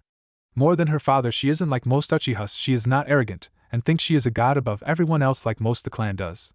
She sees them all happy and feels more alone than she does with her entire clan, since she only has her mother and brother that she really talks to, since she really avoids most of her clan due to their attitude. Naruto sees the pain in her eyes and feels her sadness, and steps away from his friends, and walks up to her and asks with a huge foxy smile, "Would you want to hang out with us? We all want you to. We know the truth about you, Naori Uchiha, and won't judge you. We understand why you are in the henge. We only want to be your friends and invite you to train with us, so when we train together and be the future of the village." We think that you would be a great addition to the group and I want to see you happy, not so sad. It hurts seeing a friend so sad," Naruto says while looking Naori in the eyes with his icy blue eyes that draws anyone in, which makes her slightly blush. "Why would you want to be friends with me? Especially after what I said last time we talked. I was such a bitch, and you're willing to give me a chance. I have never had friends before, can you show me how? I would really like to be friends as well since I never had any really," Naori says in her henge. Still scared to let it drop, especially in public. Of course, that's what friends do for each other. Do you remember all the names, or no? It is okay if you don't. Ino is the blonde in the purple with the long hair. Sakura is the pink-haired girl, a civilian yet stronger than most shinobi clan-born kids. Hinata is the Hyuga with the bluish and lilac eye color. Kiba is the one with the dog whose name is Akamaru. Choji is the big-boned one. Never call him fat, it very well might be the last thing you say. It is a taboo subject to him and his clan. Kiba found out the hard way and ended up with both arms and legs broken. Shika is the pineapple-haired looking one. He is lazy but a great friend and natural leader like his father. Shino is the quiet one with glasses and trench coat. His clan specializes in bug styles, as is his clan. I am Naruto Uzumaki, as you know, and all I can say is welcome to the group. Naori Uchiha, he says with a smile and holds his hand out for her to shake. Naori smiles as she says to Naruto, "Nice to officially meet you, Naruto-kun. I am Naori Uchiha, second child of Mikoto and Fugaku Uchiha, as you know. Can I meet your friends now, please?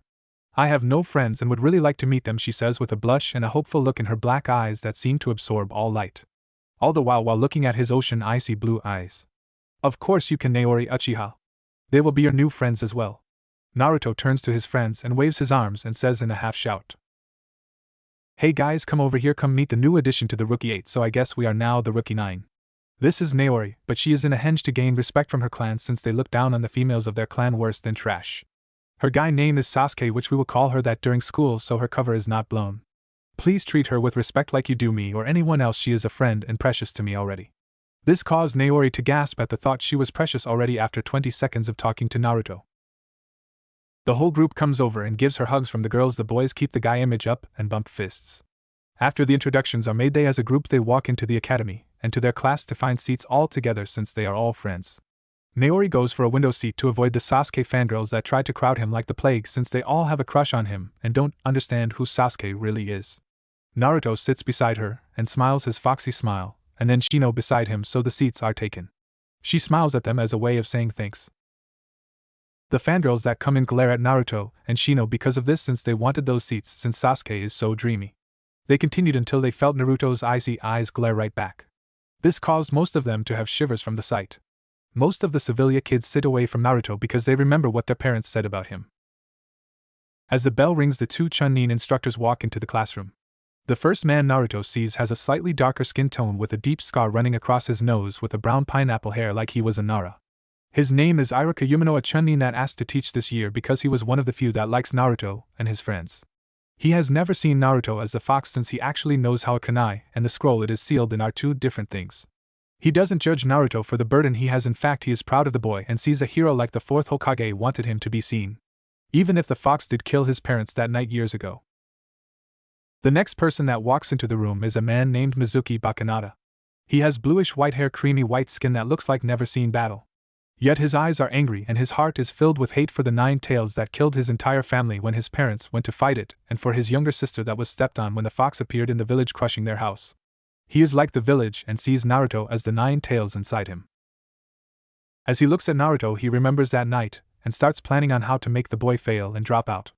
If he somehow survives the 4 years here of the academy, then the scroll plan will work and Orochimaru, his true leader, will have the scroll and he kills the demon, and maybe Iruka too since he likes the demon and seems to want to truly help the demon since he likes the boy. Naruto picks up the ill intent towards himself and looks into Mizuki's eyes still filled with hate. Flashing his heaven's law, seeing what he has planned out everything in his head. It was easy for Naruto to pick it up what was going on in his head. He decides to play his game. Though he first will report it to the Hokage so he knows what will come to pass in the next 4 years. He starts moving his hands above his head in ANBU code to his friends since Kakashi decided it was a good idea to teach them all this for when in the field. So in case they need to have quiet communication they can still plan. Itachi heard Kakashi taught them it, so he taught it to Naori, especially if she becomes friends with Naruto and his group like he hoped to happen, and it did. Mizuki is going to fail me over next 4 years to steal the forbidden scroll, then plan to kill me and Iruka when I give it to him. While taking the scroll of sealing to the snake Sannin and traitor to our village. So to say that man is on the top of my shit list for what he did to my mother not once but 2 times, and now this is an understatement. I will tell the third Hokage, but please let me do this alone. But I will see if we can all get this as a mission towards our records as a group, since we all know what he is going to do now. He stops and looks at all his friends. They all nod to agree to let Naruto handle it, the girls all with a sad and worried look.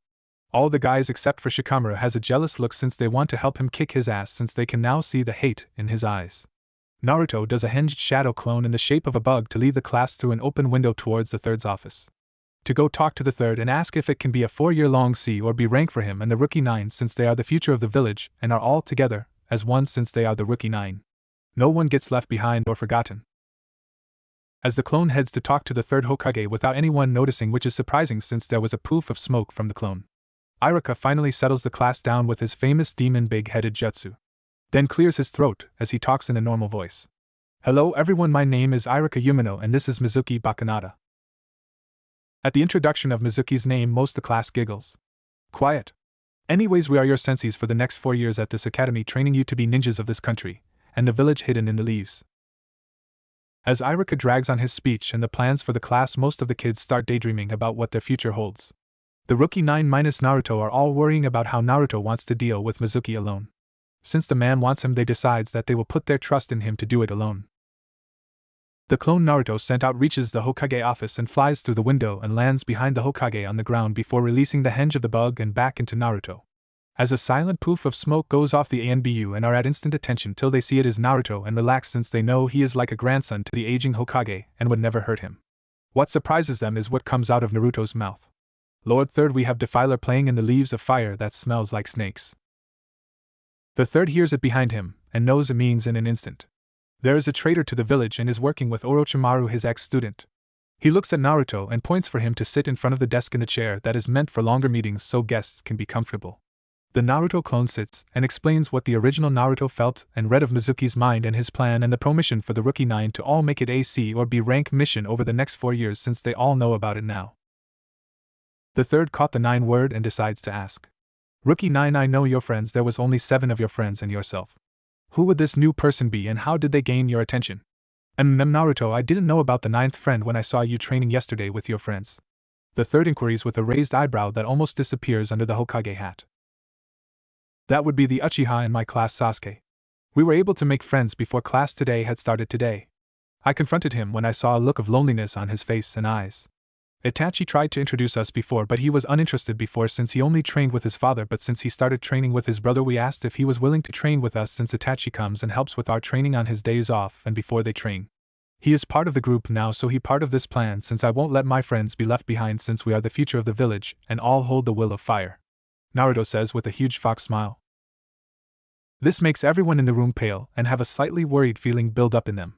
Cause if the Uchiha had a prankster like Naruto was in the clan, who knows what could happen. Shivers pass down everyone's spines and the Naruto clone catches the feeling passing through everyone and smiles even bigger. This only made he shivers worse. The third smirks and smiles after the shiver passes and tells the clone. I will grant this mission, but there is no pay due to you 9 not actually being ninja as of yet.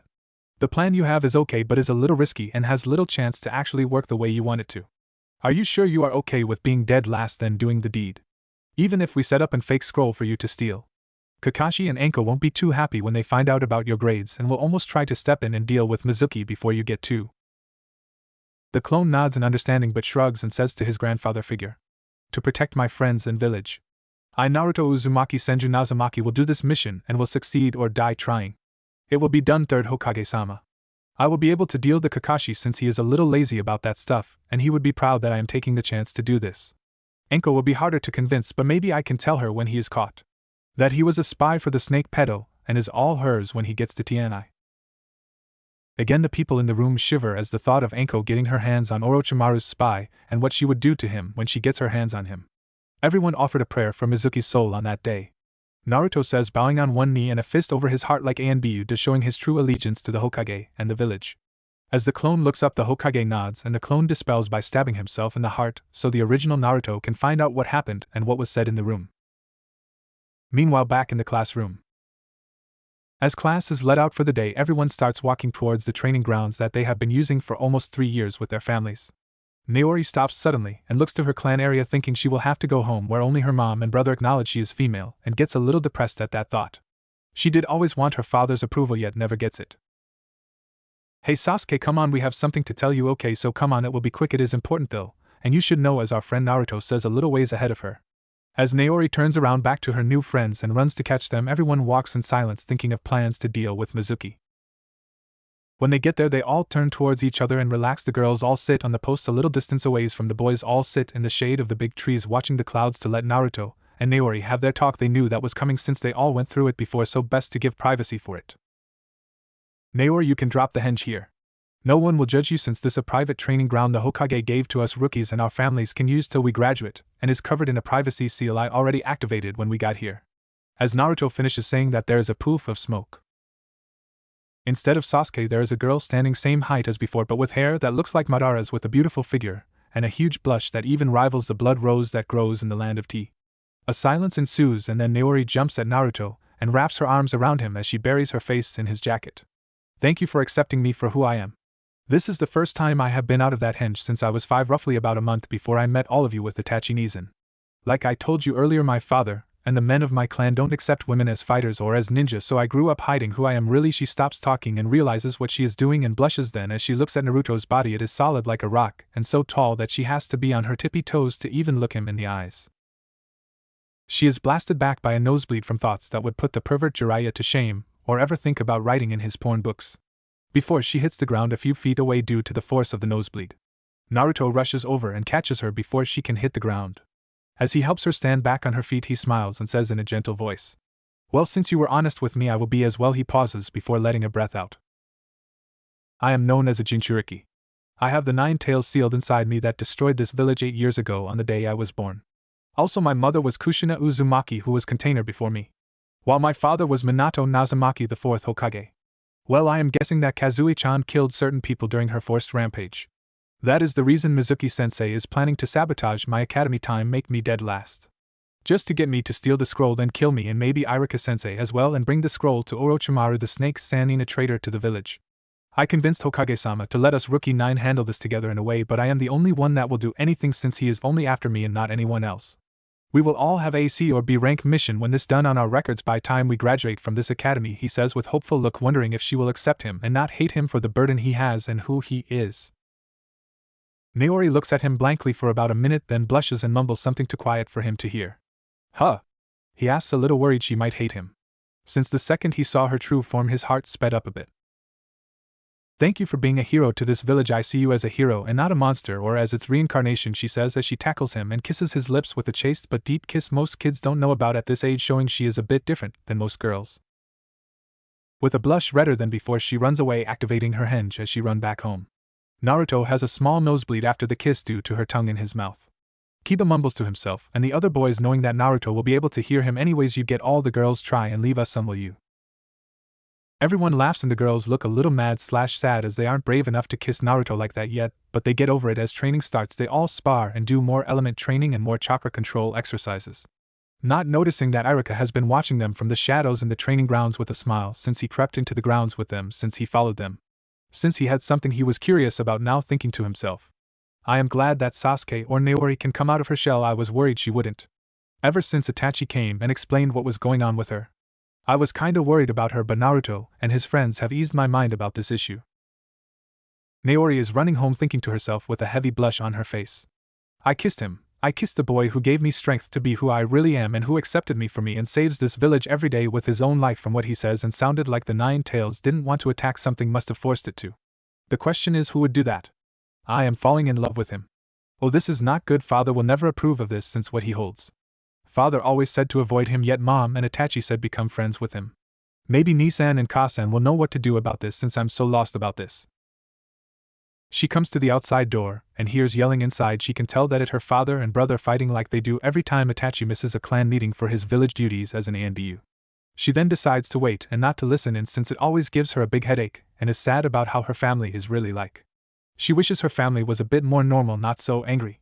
Soon as the yelling stops in the house, Itachi comes out and looks a little disappointed till he notices her and smiles down at her. "Why, Nasan, what has you so happy? Did you make a new friend today, Or was the academy that good for you, he says with a small smile, knowing full well what happened since he used his summonings of the crows to watch over her, and saw how her and Naruto's friends all got along, and seemed to become fast friends. She beams at him and says, while so excited, with a little bounce to her, as she exclaims, "Even better than that, I have a crush on the boy I made friends with today. He is the blonde boy you tried to introduce me to. He saw through my henge and told me of his burden and offered to let me train with him and his friends. They all accepted me for me and not the false image I have set up to appear like most Uchihas." Naruto Uzumaki Senju Nazumaki caught your heart, did he? What do you think of the burden he carries? Do you see a hero or a monster most of the village sees? Itachi says with a smirk and twinkle in his eye, seeming to know what she will say anyways. Nisan, I see him as a hero of this village. Always will I have seen what this village has done to him, even our own clan, and will stand by him the whole way, and I never want to leave his side. She say with such conviction that something that was thought impossible happened to her. Her Sharingan activated, then went to her Mangekyo Sharingan with the atom symbol as the design with 3 rings, then blurred as it spun again, reversing the colors to make the eternal Mangekyo Sharingan. It now has 4 atoms in it with a pinwheel over top, while the colors reverse to shows it is different than any before ever to be seen. Even Madara's eternal Mangekyo Sharingan wasn't like this when he was in the village. Itachi is surprised and happy there is finally a way to cure the curse of hatred that runs the clan. She now just did something amazing and revolutionary. She changed the way to unlock their eyes. Even if he hates how they are unlocked, seeing his sister unlock them in such a way is revolutionary, and is proud of her.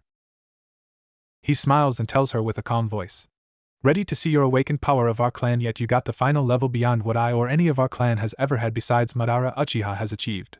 She nods but confused, and he produces a mirror to show, gasps, it is different. She looks up at him. What in the hell? How is this possible? And when did I get this? I know my eyes were black when I got home.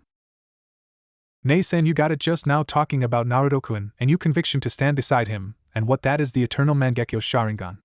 A level never seen the way you got it, keep it hidden, okay, but let's show them you got the single Tomo Sharingan. Since that will be revolutionary in itself. Itachi explains as she is slowly calming down. Naori cuts the chakra to her eyes by about 10th, it turns to only a single Tomo Sharingan, and walks in the house with Itachi calling in front of her. "Ka-san, Tu-san, we have news of how we can get the Sharingan." Both their parents walk in the room and see Sasuke with the single Tomo in each eye. How did this happen, Sasuke? Their father asks, never seeing her for her true gender even when she was born, since he only wanted boys and thought girls were weak. Itachi was the one that answered the question, since Naori seemed disappointed her father wasn't proud of her. "We think she got it cause of her belief in her new friend she made today at the academy. She talked with so much passion and conviction her eyes awakened," Itachi explains with a monotone voice that shows he is angry at their father for not caring about her, only her eyes. Since no one has ever done it this way. Her father scoffs and walks away since he thinks that is impossible. Since never heard of that before, so he dismisses it as a fluke and excuse. While her mother comes up and hugs her tightly, proud of her for breaking the curse of hate that she hates as well, like her son and his cousin. "Who is this friend that you have so much passion for, Naori?" She teases her daughter, taking a guess since she thinks she knows it is who is in her class. Since there is only one person who can do that in the village, it is Naruto. Naori blushes and says in a shy, stuttered voice, "Naruto Uzumaki Senju Nazumaki." Her mom smiles brightly before exclaiming in a cheerful tone, "You fell in love with my best friend's son." Fugaku walks in just as Mikoto says this and knows exactly who she is talking about. Yet for some reason he was angry about who helped her do this, even if he was one of Minato's best friend in the past. Yet thanks to how the clan has been spiraling down since his death, he is angry at Minato and any of his blood. Her dad comes in and slaps her quickly across the face and screams right in her face, "No child of mine will go near that scum of the earth. He is trash and nobody, and useless waste of time and money. He should have died with his whore mother and failure of a father." He slaps her again as a reminder to not disobey him as he leaves the house to the clan meeting and their plans they had going on in private, where he and 75% of the clan was planning a coup to overthrow the village and claim it as their own. Itachi and Shursui were planning on stopping it, but Shursui died by Danzo's hand and had his right eye stolen. Before he died though, he gave Itachi his left eye to keep safe. Mikoto and Naori were innocent of the coup, but the village elders want all but Sasuke dead, since they then could groom him the way they want him to be. Naori looks down in shame since all she wanted was her father to accept her, but she just made him more angry than ever.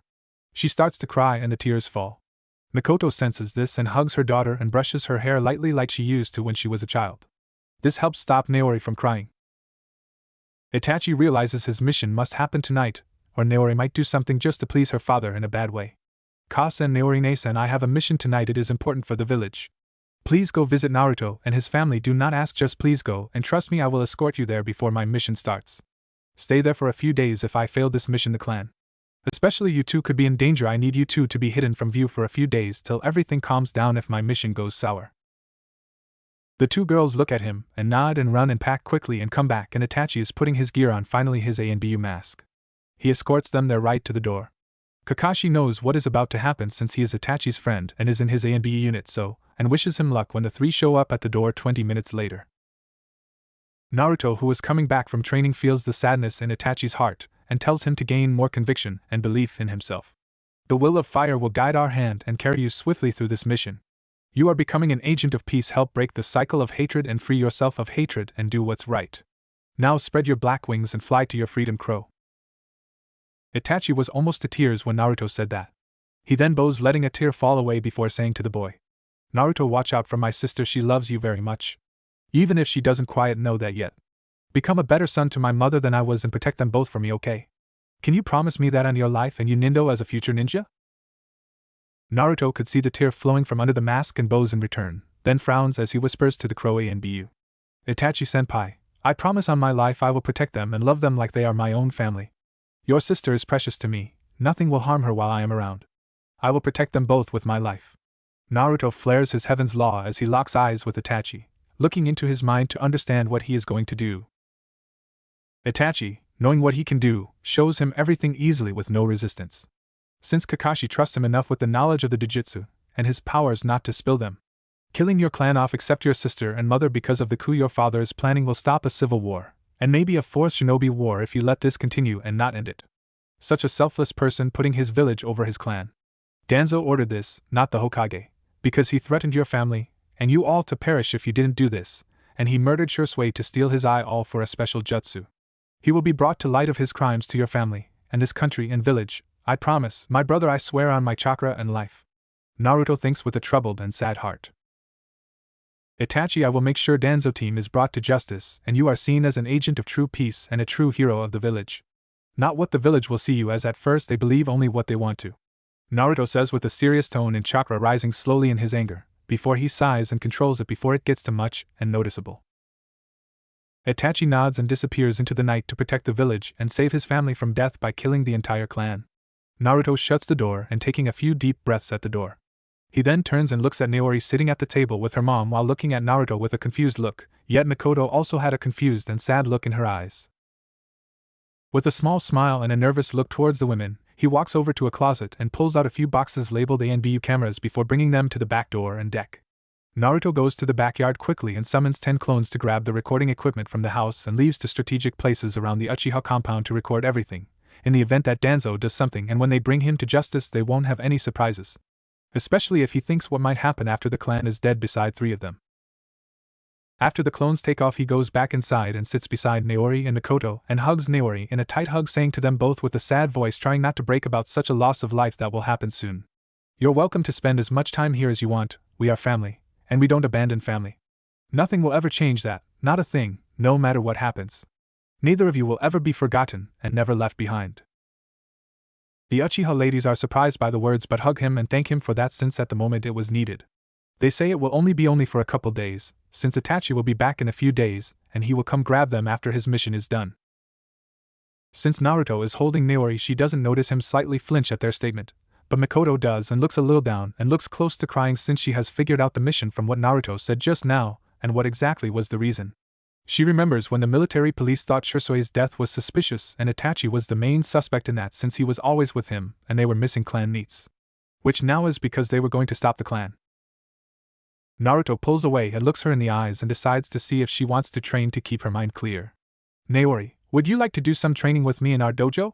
It will be a good way to tire us out for the night. We both have had an exciting day, and this might be able to wear us out. She nods in his chest and says, not wanting to meet his eyes at the moment, since it was a weakness to cry. I would really love that, Naruto-kun. May I ask where is it, as I didn't see much of a yard outside when we came up to the house? Naruto smiles and then in a simple tone says to her, it is underground, with seals protecting it from outsiders and from destructive jutsu up to SS rank. My family doesn't want to blow up the village, since Anko and I use very destructive jutsu as we train, and I tend to abuse shadow clones. Naruto explains as they walk to a door near the back of the house. The door has a symbol for dojo on it in black ink with a big seal array on the door. Naruto shows her the way there. As they go down the flight of stairs, a tingling sensation passes over the pair. When they get to the bottom and Naruto opens the door, Naori is amazed by the sight that is front of her. Believing it was huge was an understatement. It's at least 10 square miles and extremely high. The dojo looks like it has its own sky from being so tall. Naori turns to Naruto, hoping he would explain as to what she is seeing. Naruto smirks at the look she has before explaining everything in simple terms. It has expansion seals so we can use long-range jutsu and techniques that needed to be in an area of long range, since I use big ones a lot closer to S rank, even SS rank. May I ask if you have figured your element affinity or affinities yet? I think you might use fire currently, right, since your clan uses that best? He asks in a questioning tone. Uchihas naturally have a fire elemental chakra nature. Do you think differently, Naruto-kun? She quizzes with a confused look, seeming almost sad that she may not be the case. Naruto smiles at her, then explains why he asked her that. Well, I think you are like your brother and mother. Both of their fire affinity is actually their secondary one. Channel your chakra through this chakra paper, please. I will explain what the results are, since I have done this before a lot since it confused us for a while. As she does what she is told, it surprises her when the first half of her chakra paper crumples, a quarter burns white and black flames, giving off intense heat, and the other quarter gets damp, almost soaked in water so soggy it almost became a paste. Naori looks to Naruto to explain, while he smiles at the results. You are actually a primary lighting type with 2 secondaries, blaze and water. I have never heard of a blaze affinity this strong without a bloodline. So, you have 2 offensive types and 1 defensive. That's impressive, especially with our age and for just starting with chakra. He says, excited for her, since no one has blaze for a very long time, especially that strong besides him. The next closest he knows of is Anko and her powerful fire nature, similar to the second Hokage's incredible water nature. Naori seemed happy that she was like her mother and brother, and had an chakra bloodline besides her eyes. Which again is impressive in itself. What about you, Naruto-kun? What are your affinities? To answer her, he grabs a piece of chakra paper and channels a tiny amount so it doesn't explode like an explosive tag, it only explodes like a firecracker instead, which still surprises Naori till he explains it with a straight face. I have every kind of affinity under the sun. That is why it exploded that way. So you are always going to be better than me. So I was a disappointment like my father thought. She says, looking down to the ground like a failure. Disappointed in herself for not being stronger or better since she wanted to be better than him. She feels a finger lift her chin a bit, and feels something touch her forehead, a soft kiss, and a hand run through her hair. It causes her to blush at the kiss, and the feeling of his hand running through her hair. Like her brother and mother did when she was sad. Naruto whispers to her, as he was still close to her. It is only because of my heaven's law. It is a step-up version of the legendary Rinnegan Dijutsu of Sage of Six Paths had. You are perfect the way you are. I wouldn't want you any other way, Naori-chan. With your Sharingan you can copy most jutsu and fighting styles. Be proud of being an Uchiha as I am proud of being your friend. Just don't let pride run your life, okay, Naori-chan? Otherwise you may end up betraying the village and everyone you cared about like Madara and one other member did. I will be there every day for you. Nothing will ever stop me from being beside you. I want to be in your life, every day, all day, for forever, Naori-chan. She looks up and gasps at seeing his eyes activated made her breathless and fall deeper for him. She thinks they are the most beautiful things she has ever seen in her life. She puts her arms around him, pulling him close, kissing him lightly on the lips in a chaste kiss.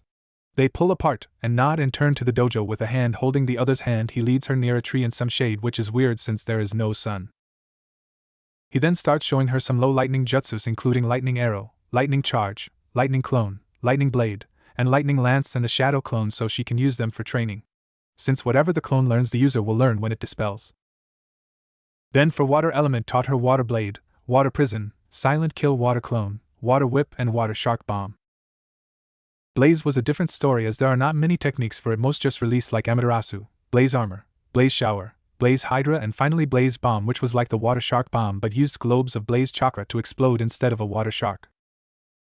When she learned the hand signs and the chakra needed, she used her EMS to copy them since Naruto's hand signs speed was extreme even if he didn't mean to. She first wanted to focus on increasing her reserves of chakra and better control. She may be a girl, but her chakra amount was more like a guy's, so it was slightly harder to control due to her training without the control training first. Her lower chakra control is also due to the blaze bloodline, since chakra bloodlines are harder to control, due to it being more of a release-type bloodline. He walked her through the tree walking exercise, while balancing a leaf on her forehead. As hard as it was, it eventually paid off. She got to 30 leaves all over her body since her forehead was small and couldn't hold that many.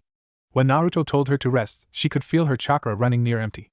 He told her that if she didn't rest, she could crack, or worse break, her coils, which could kill her or cause her to never be able to use chakra again, so she followed his advice. After a rest, and a supper he unsealed from his seals on his wrist, she was ready to keep going.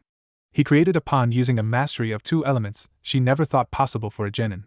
The pond was about 10 feet deep while being 50 feet wide and had a slow whirlpool in it to make it harder to water walk on. For a while she didn't get too far, since she couldn't deal with the moving water and flex her chakra output that well yet, so he made the pool still and she got it faster than ever before. Even more than the leaf exercise and tree walking. He then made her start balancing kunai in her palm, since that makes her triple her focus on her hand and her feet. While doing it at first she sunk to her ankles for a few seconds, then was able to make the correct corrections to the amount she was releasing, so she was standing on the water like it was ground, showing she is a fast learner and more control already.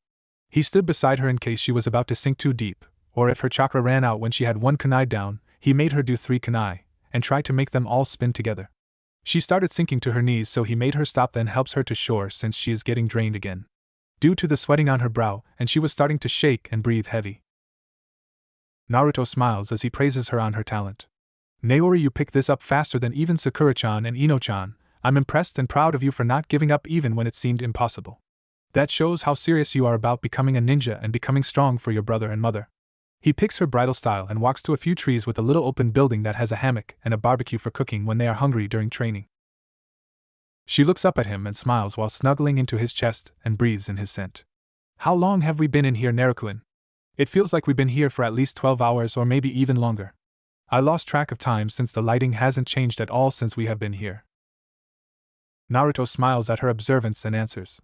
To be honest, we have been in here for about 20 hours if I am correct. Due to a couple hundred seals carved into the room, time is slower in here than outside the dojo. In the house, outside the room, we have been gone for only 1 minute roughly. It is a seal array that I came up with so I could maximize my training while only being minutes in the house. I am working on it so I can adjust the gravity and the amount of time we are in here, to make it harder to walk so it forces people to use chakra to move, which helps chakra control and increase capacity and helps promote muscle growth. I eventually want to make it so a year inside the dojo is only a day outside this room. I am very close to doing it, I just gotta figure out the last steps. I have storage seals with food on me and in the building we are in, so we have enough food to last so we can stay down here for about an hour outside, which in here is about 3 months, give or take a day or 2. Naori became very worried about how long they'd be alone together. 3 months alone together, are you sure you're okay with that? You might get sick of me like my father. Only to toss me aside like my father did for the most part. I never measured up to him because I am a woman. To be honest, I'm curious why you would help me so much. Like how your family is letting us stay in their home till Itachi comes for us. You're training me in my elemental release and so much more. What am I to you, Naruto-kun? I don't understand why would do all this for me, she says while tears flow down her face and onto the grass, as she fell to her knees. While she looks down, ready to retreat back into her shell like she always does when she doubts herself, she feels his arms wrap around her and hold her close to his chest. She notices how warm he is and can feel a rumble that comes from his chest that relaxes her and makes her feel safe. She then feels his hand going through her hair as if his hand was a brush and his other arm is rubbing her back, comforting her. I never will get sick of you, Naori Uchiha. I want to stand beside you, as equals, not as someone better than you because I am a male, or for any other reason. For your father to toss you aside like trash just proves he is the lowest of scum there is on the planet, or in the universe. I have no expectations of you because there is no limit you can do. You can and will be the greatest Uchiha there ever was. There is only one thing you can be, and that is the greatest you can be. We are letting you stay because we care about you. Your mom was my mother's best friend when they were growing up, and we're on the same genin team. I care about you, and your safety. I am training you because I care about you. I want you to be the best you can be. What you are to me is one of the people most precious to me, and someone I love with all my heart. He says the last part with a blush and a light kiss to her forehead. You love me, she receives a nod and a smile, and jumps at him, and kisses him again more intensely than her other kisses so far. Naruto-kun, I love you too. I know we are young, but I don't want anyone else but you. I will be beside you through all your pain and joy, she says as she keeps kissing him. Naori, there is one thing you should know, I am being forced into the CRA. A gasp and a sob comes from Naori at this news, since she will have to share him. Know this, I never will stop loving you. I will treat you like the queen you deserve to be treated as. I have to have 18 other women I have to marry, but I won't marry unless I love them like I love you. Due to my 3 names, my Dijitsu, and the fact that I'm the last male of my clans that resides in the village. She recovers a bit, and has a small smile on her face as she says to him, if it means I am in your life, then I can share you. It will be hard, but I will because you're someone I love too. How are you a Senju though? That is what I never understood from when Itachi said it. Your parents are the 4th Hokage and Kushina, aren't they? She asks. Naruto rubs the back of his head and explains. Well, it turns out that the 2nd Hokage is my mom's grandfather. When the 1st Hokage married Mito Uzumaki, the 2nd married her sister, Kurama Uzumaki. They had a daughter they sent to here from the village called Yuzushiogaku, home of the Uzumaki clan. Her name was Kushina, my mother, and now I'm here, so I am related to 3 Hokages and an Uzukage since my mother never claimed the title. That's the reason for myself being a Senju, and the fact Tsunade is too old to bring heirs to the world. I was thrown the mantle. There is another line I am part of, but that one is from a different being. Shinigami, the death goddess, was actually Kurama Uzumaki in human form. Hearing that, Naori's eyes went wide, seeing as he has godly blood in him, but doesn't care. He is still Naruto Senju Uzumaki and Nazumaki. I understand and still love you, Naruto Uzumaki Senju Nazumaki. The fact you are part god could explain why you can do the things you can do, or the fact you have 4 chakra cores in your body, she says, laying on his chest, enjoying the heat coming from him. Naori, may I ask you something important? He feels the nod from her on his chest. If you knew a person, or clan, was going to rebel against the Hokage, and you could stop it, but then be hated by the village, would you still do it? Again, a nod on his chest, allowing him to let a breath out. Naori, the reason I am asking is because that is why Itachi brought you and your mother here, so you wouldn't be hurt during his mission given by Elder Council member instead of what the Hokage ordered. The rest of the Uchiha were planning on taking our village down and making it in their image. Now, do you hate Itachi or not? For what he did to protect the village, you, and your mother. She was crying but shaking her head no, since she was proud of her brother. If my clan was planning this, then as a loyal shinobi, my brother is right to do this. Do you know who ordered this and why? She receives a single nod. Tell me please, I need to know. She begs with tear-filled eyes and tears already falling down her cheeks. Well, the Hokage ordered Itachi to only kill the ones involved in the coup, and leave the innocent out of the slaughter, which really was most of the children and women. Then Danzo team said he'd kill everything Itachi loved unless he killed everyone, including the children and women. Itachi said that if you and your mother could live, he would do it.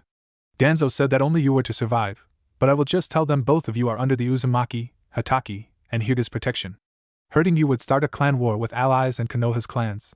He brought you here to protect you, because he couldn't bear to lose you and your mom. Both of you are his world, and what he is doing is so that you both have a chance to live and enjoy the world around you, and to help prove his innocence later when he will be unable to. What will happen to him now that he is going to kill our entire clan? She asks, trying not to cry, not realizing that tears were already flowing down her cheeks. Naruto wipes some tears away and replies with a sad tone for Itachi. He will most likely have to become a missing ninja, and be put in the bingo book, but with the evidence he gave me and your mom, knowing the coup was being planned but not the exact details. If my clones have any evidence, then in time we might be able to clear his name and bring Danzo to justice, since he killed Shursui for his eyes to make the council see his ways on matters he wants passed. I want to know, will you be an avenger or a bringer of peace with me, and break the curse of hatred that engulfs our nations and the entire world? Will you stand beside me and bring peace to this cursed world? Naruto, I will always stand beside you, now and forever. Now, till the day we die, be it as with old age and kids and grandkids running around, with the other women you will love, or battling for peace against the forces that cause hate and pain, I will never leave your side. I promise on my eyes and our Nindo. She declares with conviction and determination that makes Naruto smile and kiss her lips again, which she happily returns with all the passion she can muster. He smiles as he gets her back on her feet and says to her in a light tone, "Then we better start training for real. I want to see how many clones you can make." She does the shadow clone jutsu and 100 clones pop up. She is huffing a little since she used about 60% of her chakra making the clones. Is that a good amount, Naruto-kun, with a hopeful look on her face? Hoping he was not disappointed in her. He nods and set them all to do the water walking exercise while they do hand-to-hand combat. They fight for about 3 hours non-stop, till she almost falls in a faint from no chakra since she was channeling some into her muscles to fight him and his speed. Since the clones can't do physical training for her, she has to do that on her own. He smiles as they stop and tells her gently, "Dispel the clones slowly. I would go with 5 at a time every 3 minutes so you don't get an information overload while you rest and get a headache. because too many dispelling at once could even kill you from the mental strain. As the clones dispel, she feels the memories of the clones and her reserves get bigger with each dispel. By the time they are done, her reserves seem to have almost doubled. Naruto hands her a pill that is white in color, not like the black normal soldier pills. He tells her as he handed it to her. My own make, it tastes like ramen but refills your chakra fast, and there is no side effects that most food/soldier pills have that the Akimichi use.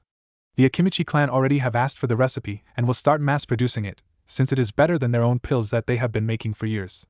Which I know they were kinda angry about since they thought they couldn't improve the master pill they made for our village. Not including their special pills for themselves. She takes it, and almost instantly her reserves are full again. She walks out on the water with ease, almost as if she was walking on land, and starts balancing 10 kunai on her hand. She then spins them faster than most can see unless you have a Dijitsu or are an elite Jonin, ANBU, or a Kage. This causes her and Naruto to smile seeing this since he could see it as well. He then decides to increase her natural stamina and explains. Now time to do stamina training with seals. This may be a little forward, but I will have to paint them on you and one of them goes on your chest. He paints 5 seals. She blushes deeply at the last one as it pained on her chest since she had to take her shirt off, showing the wraps she has on her chest due to her hiding her gender.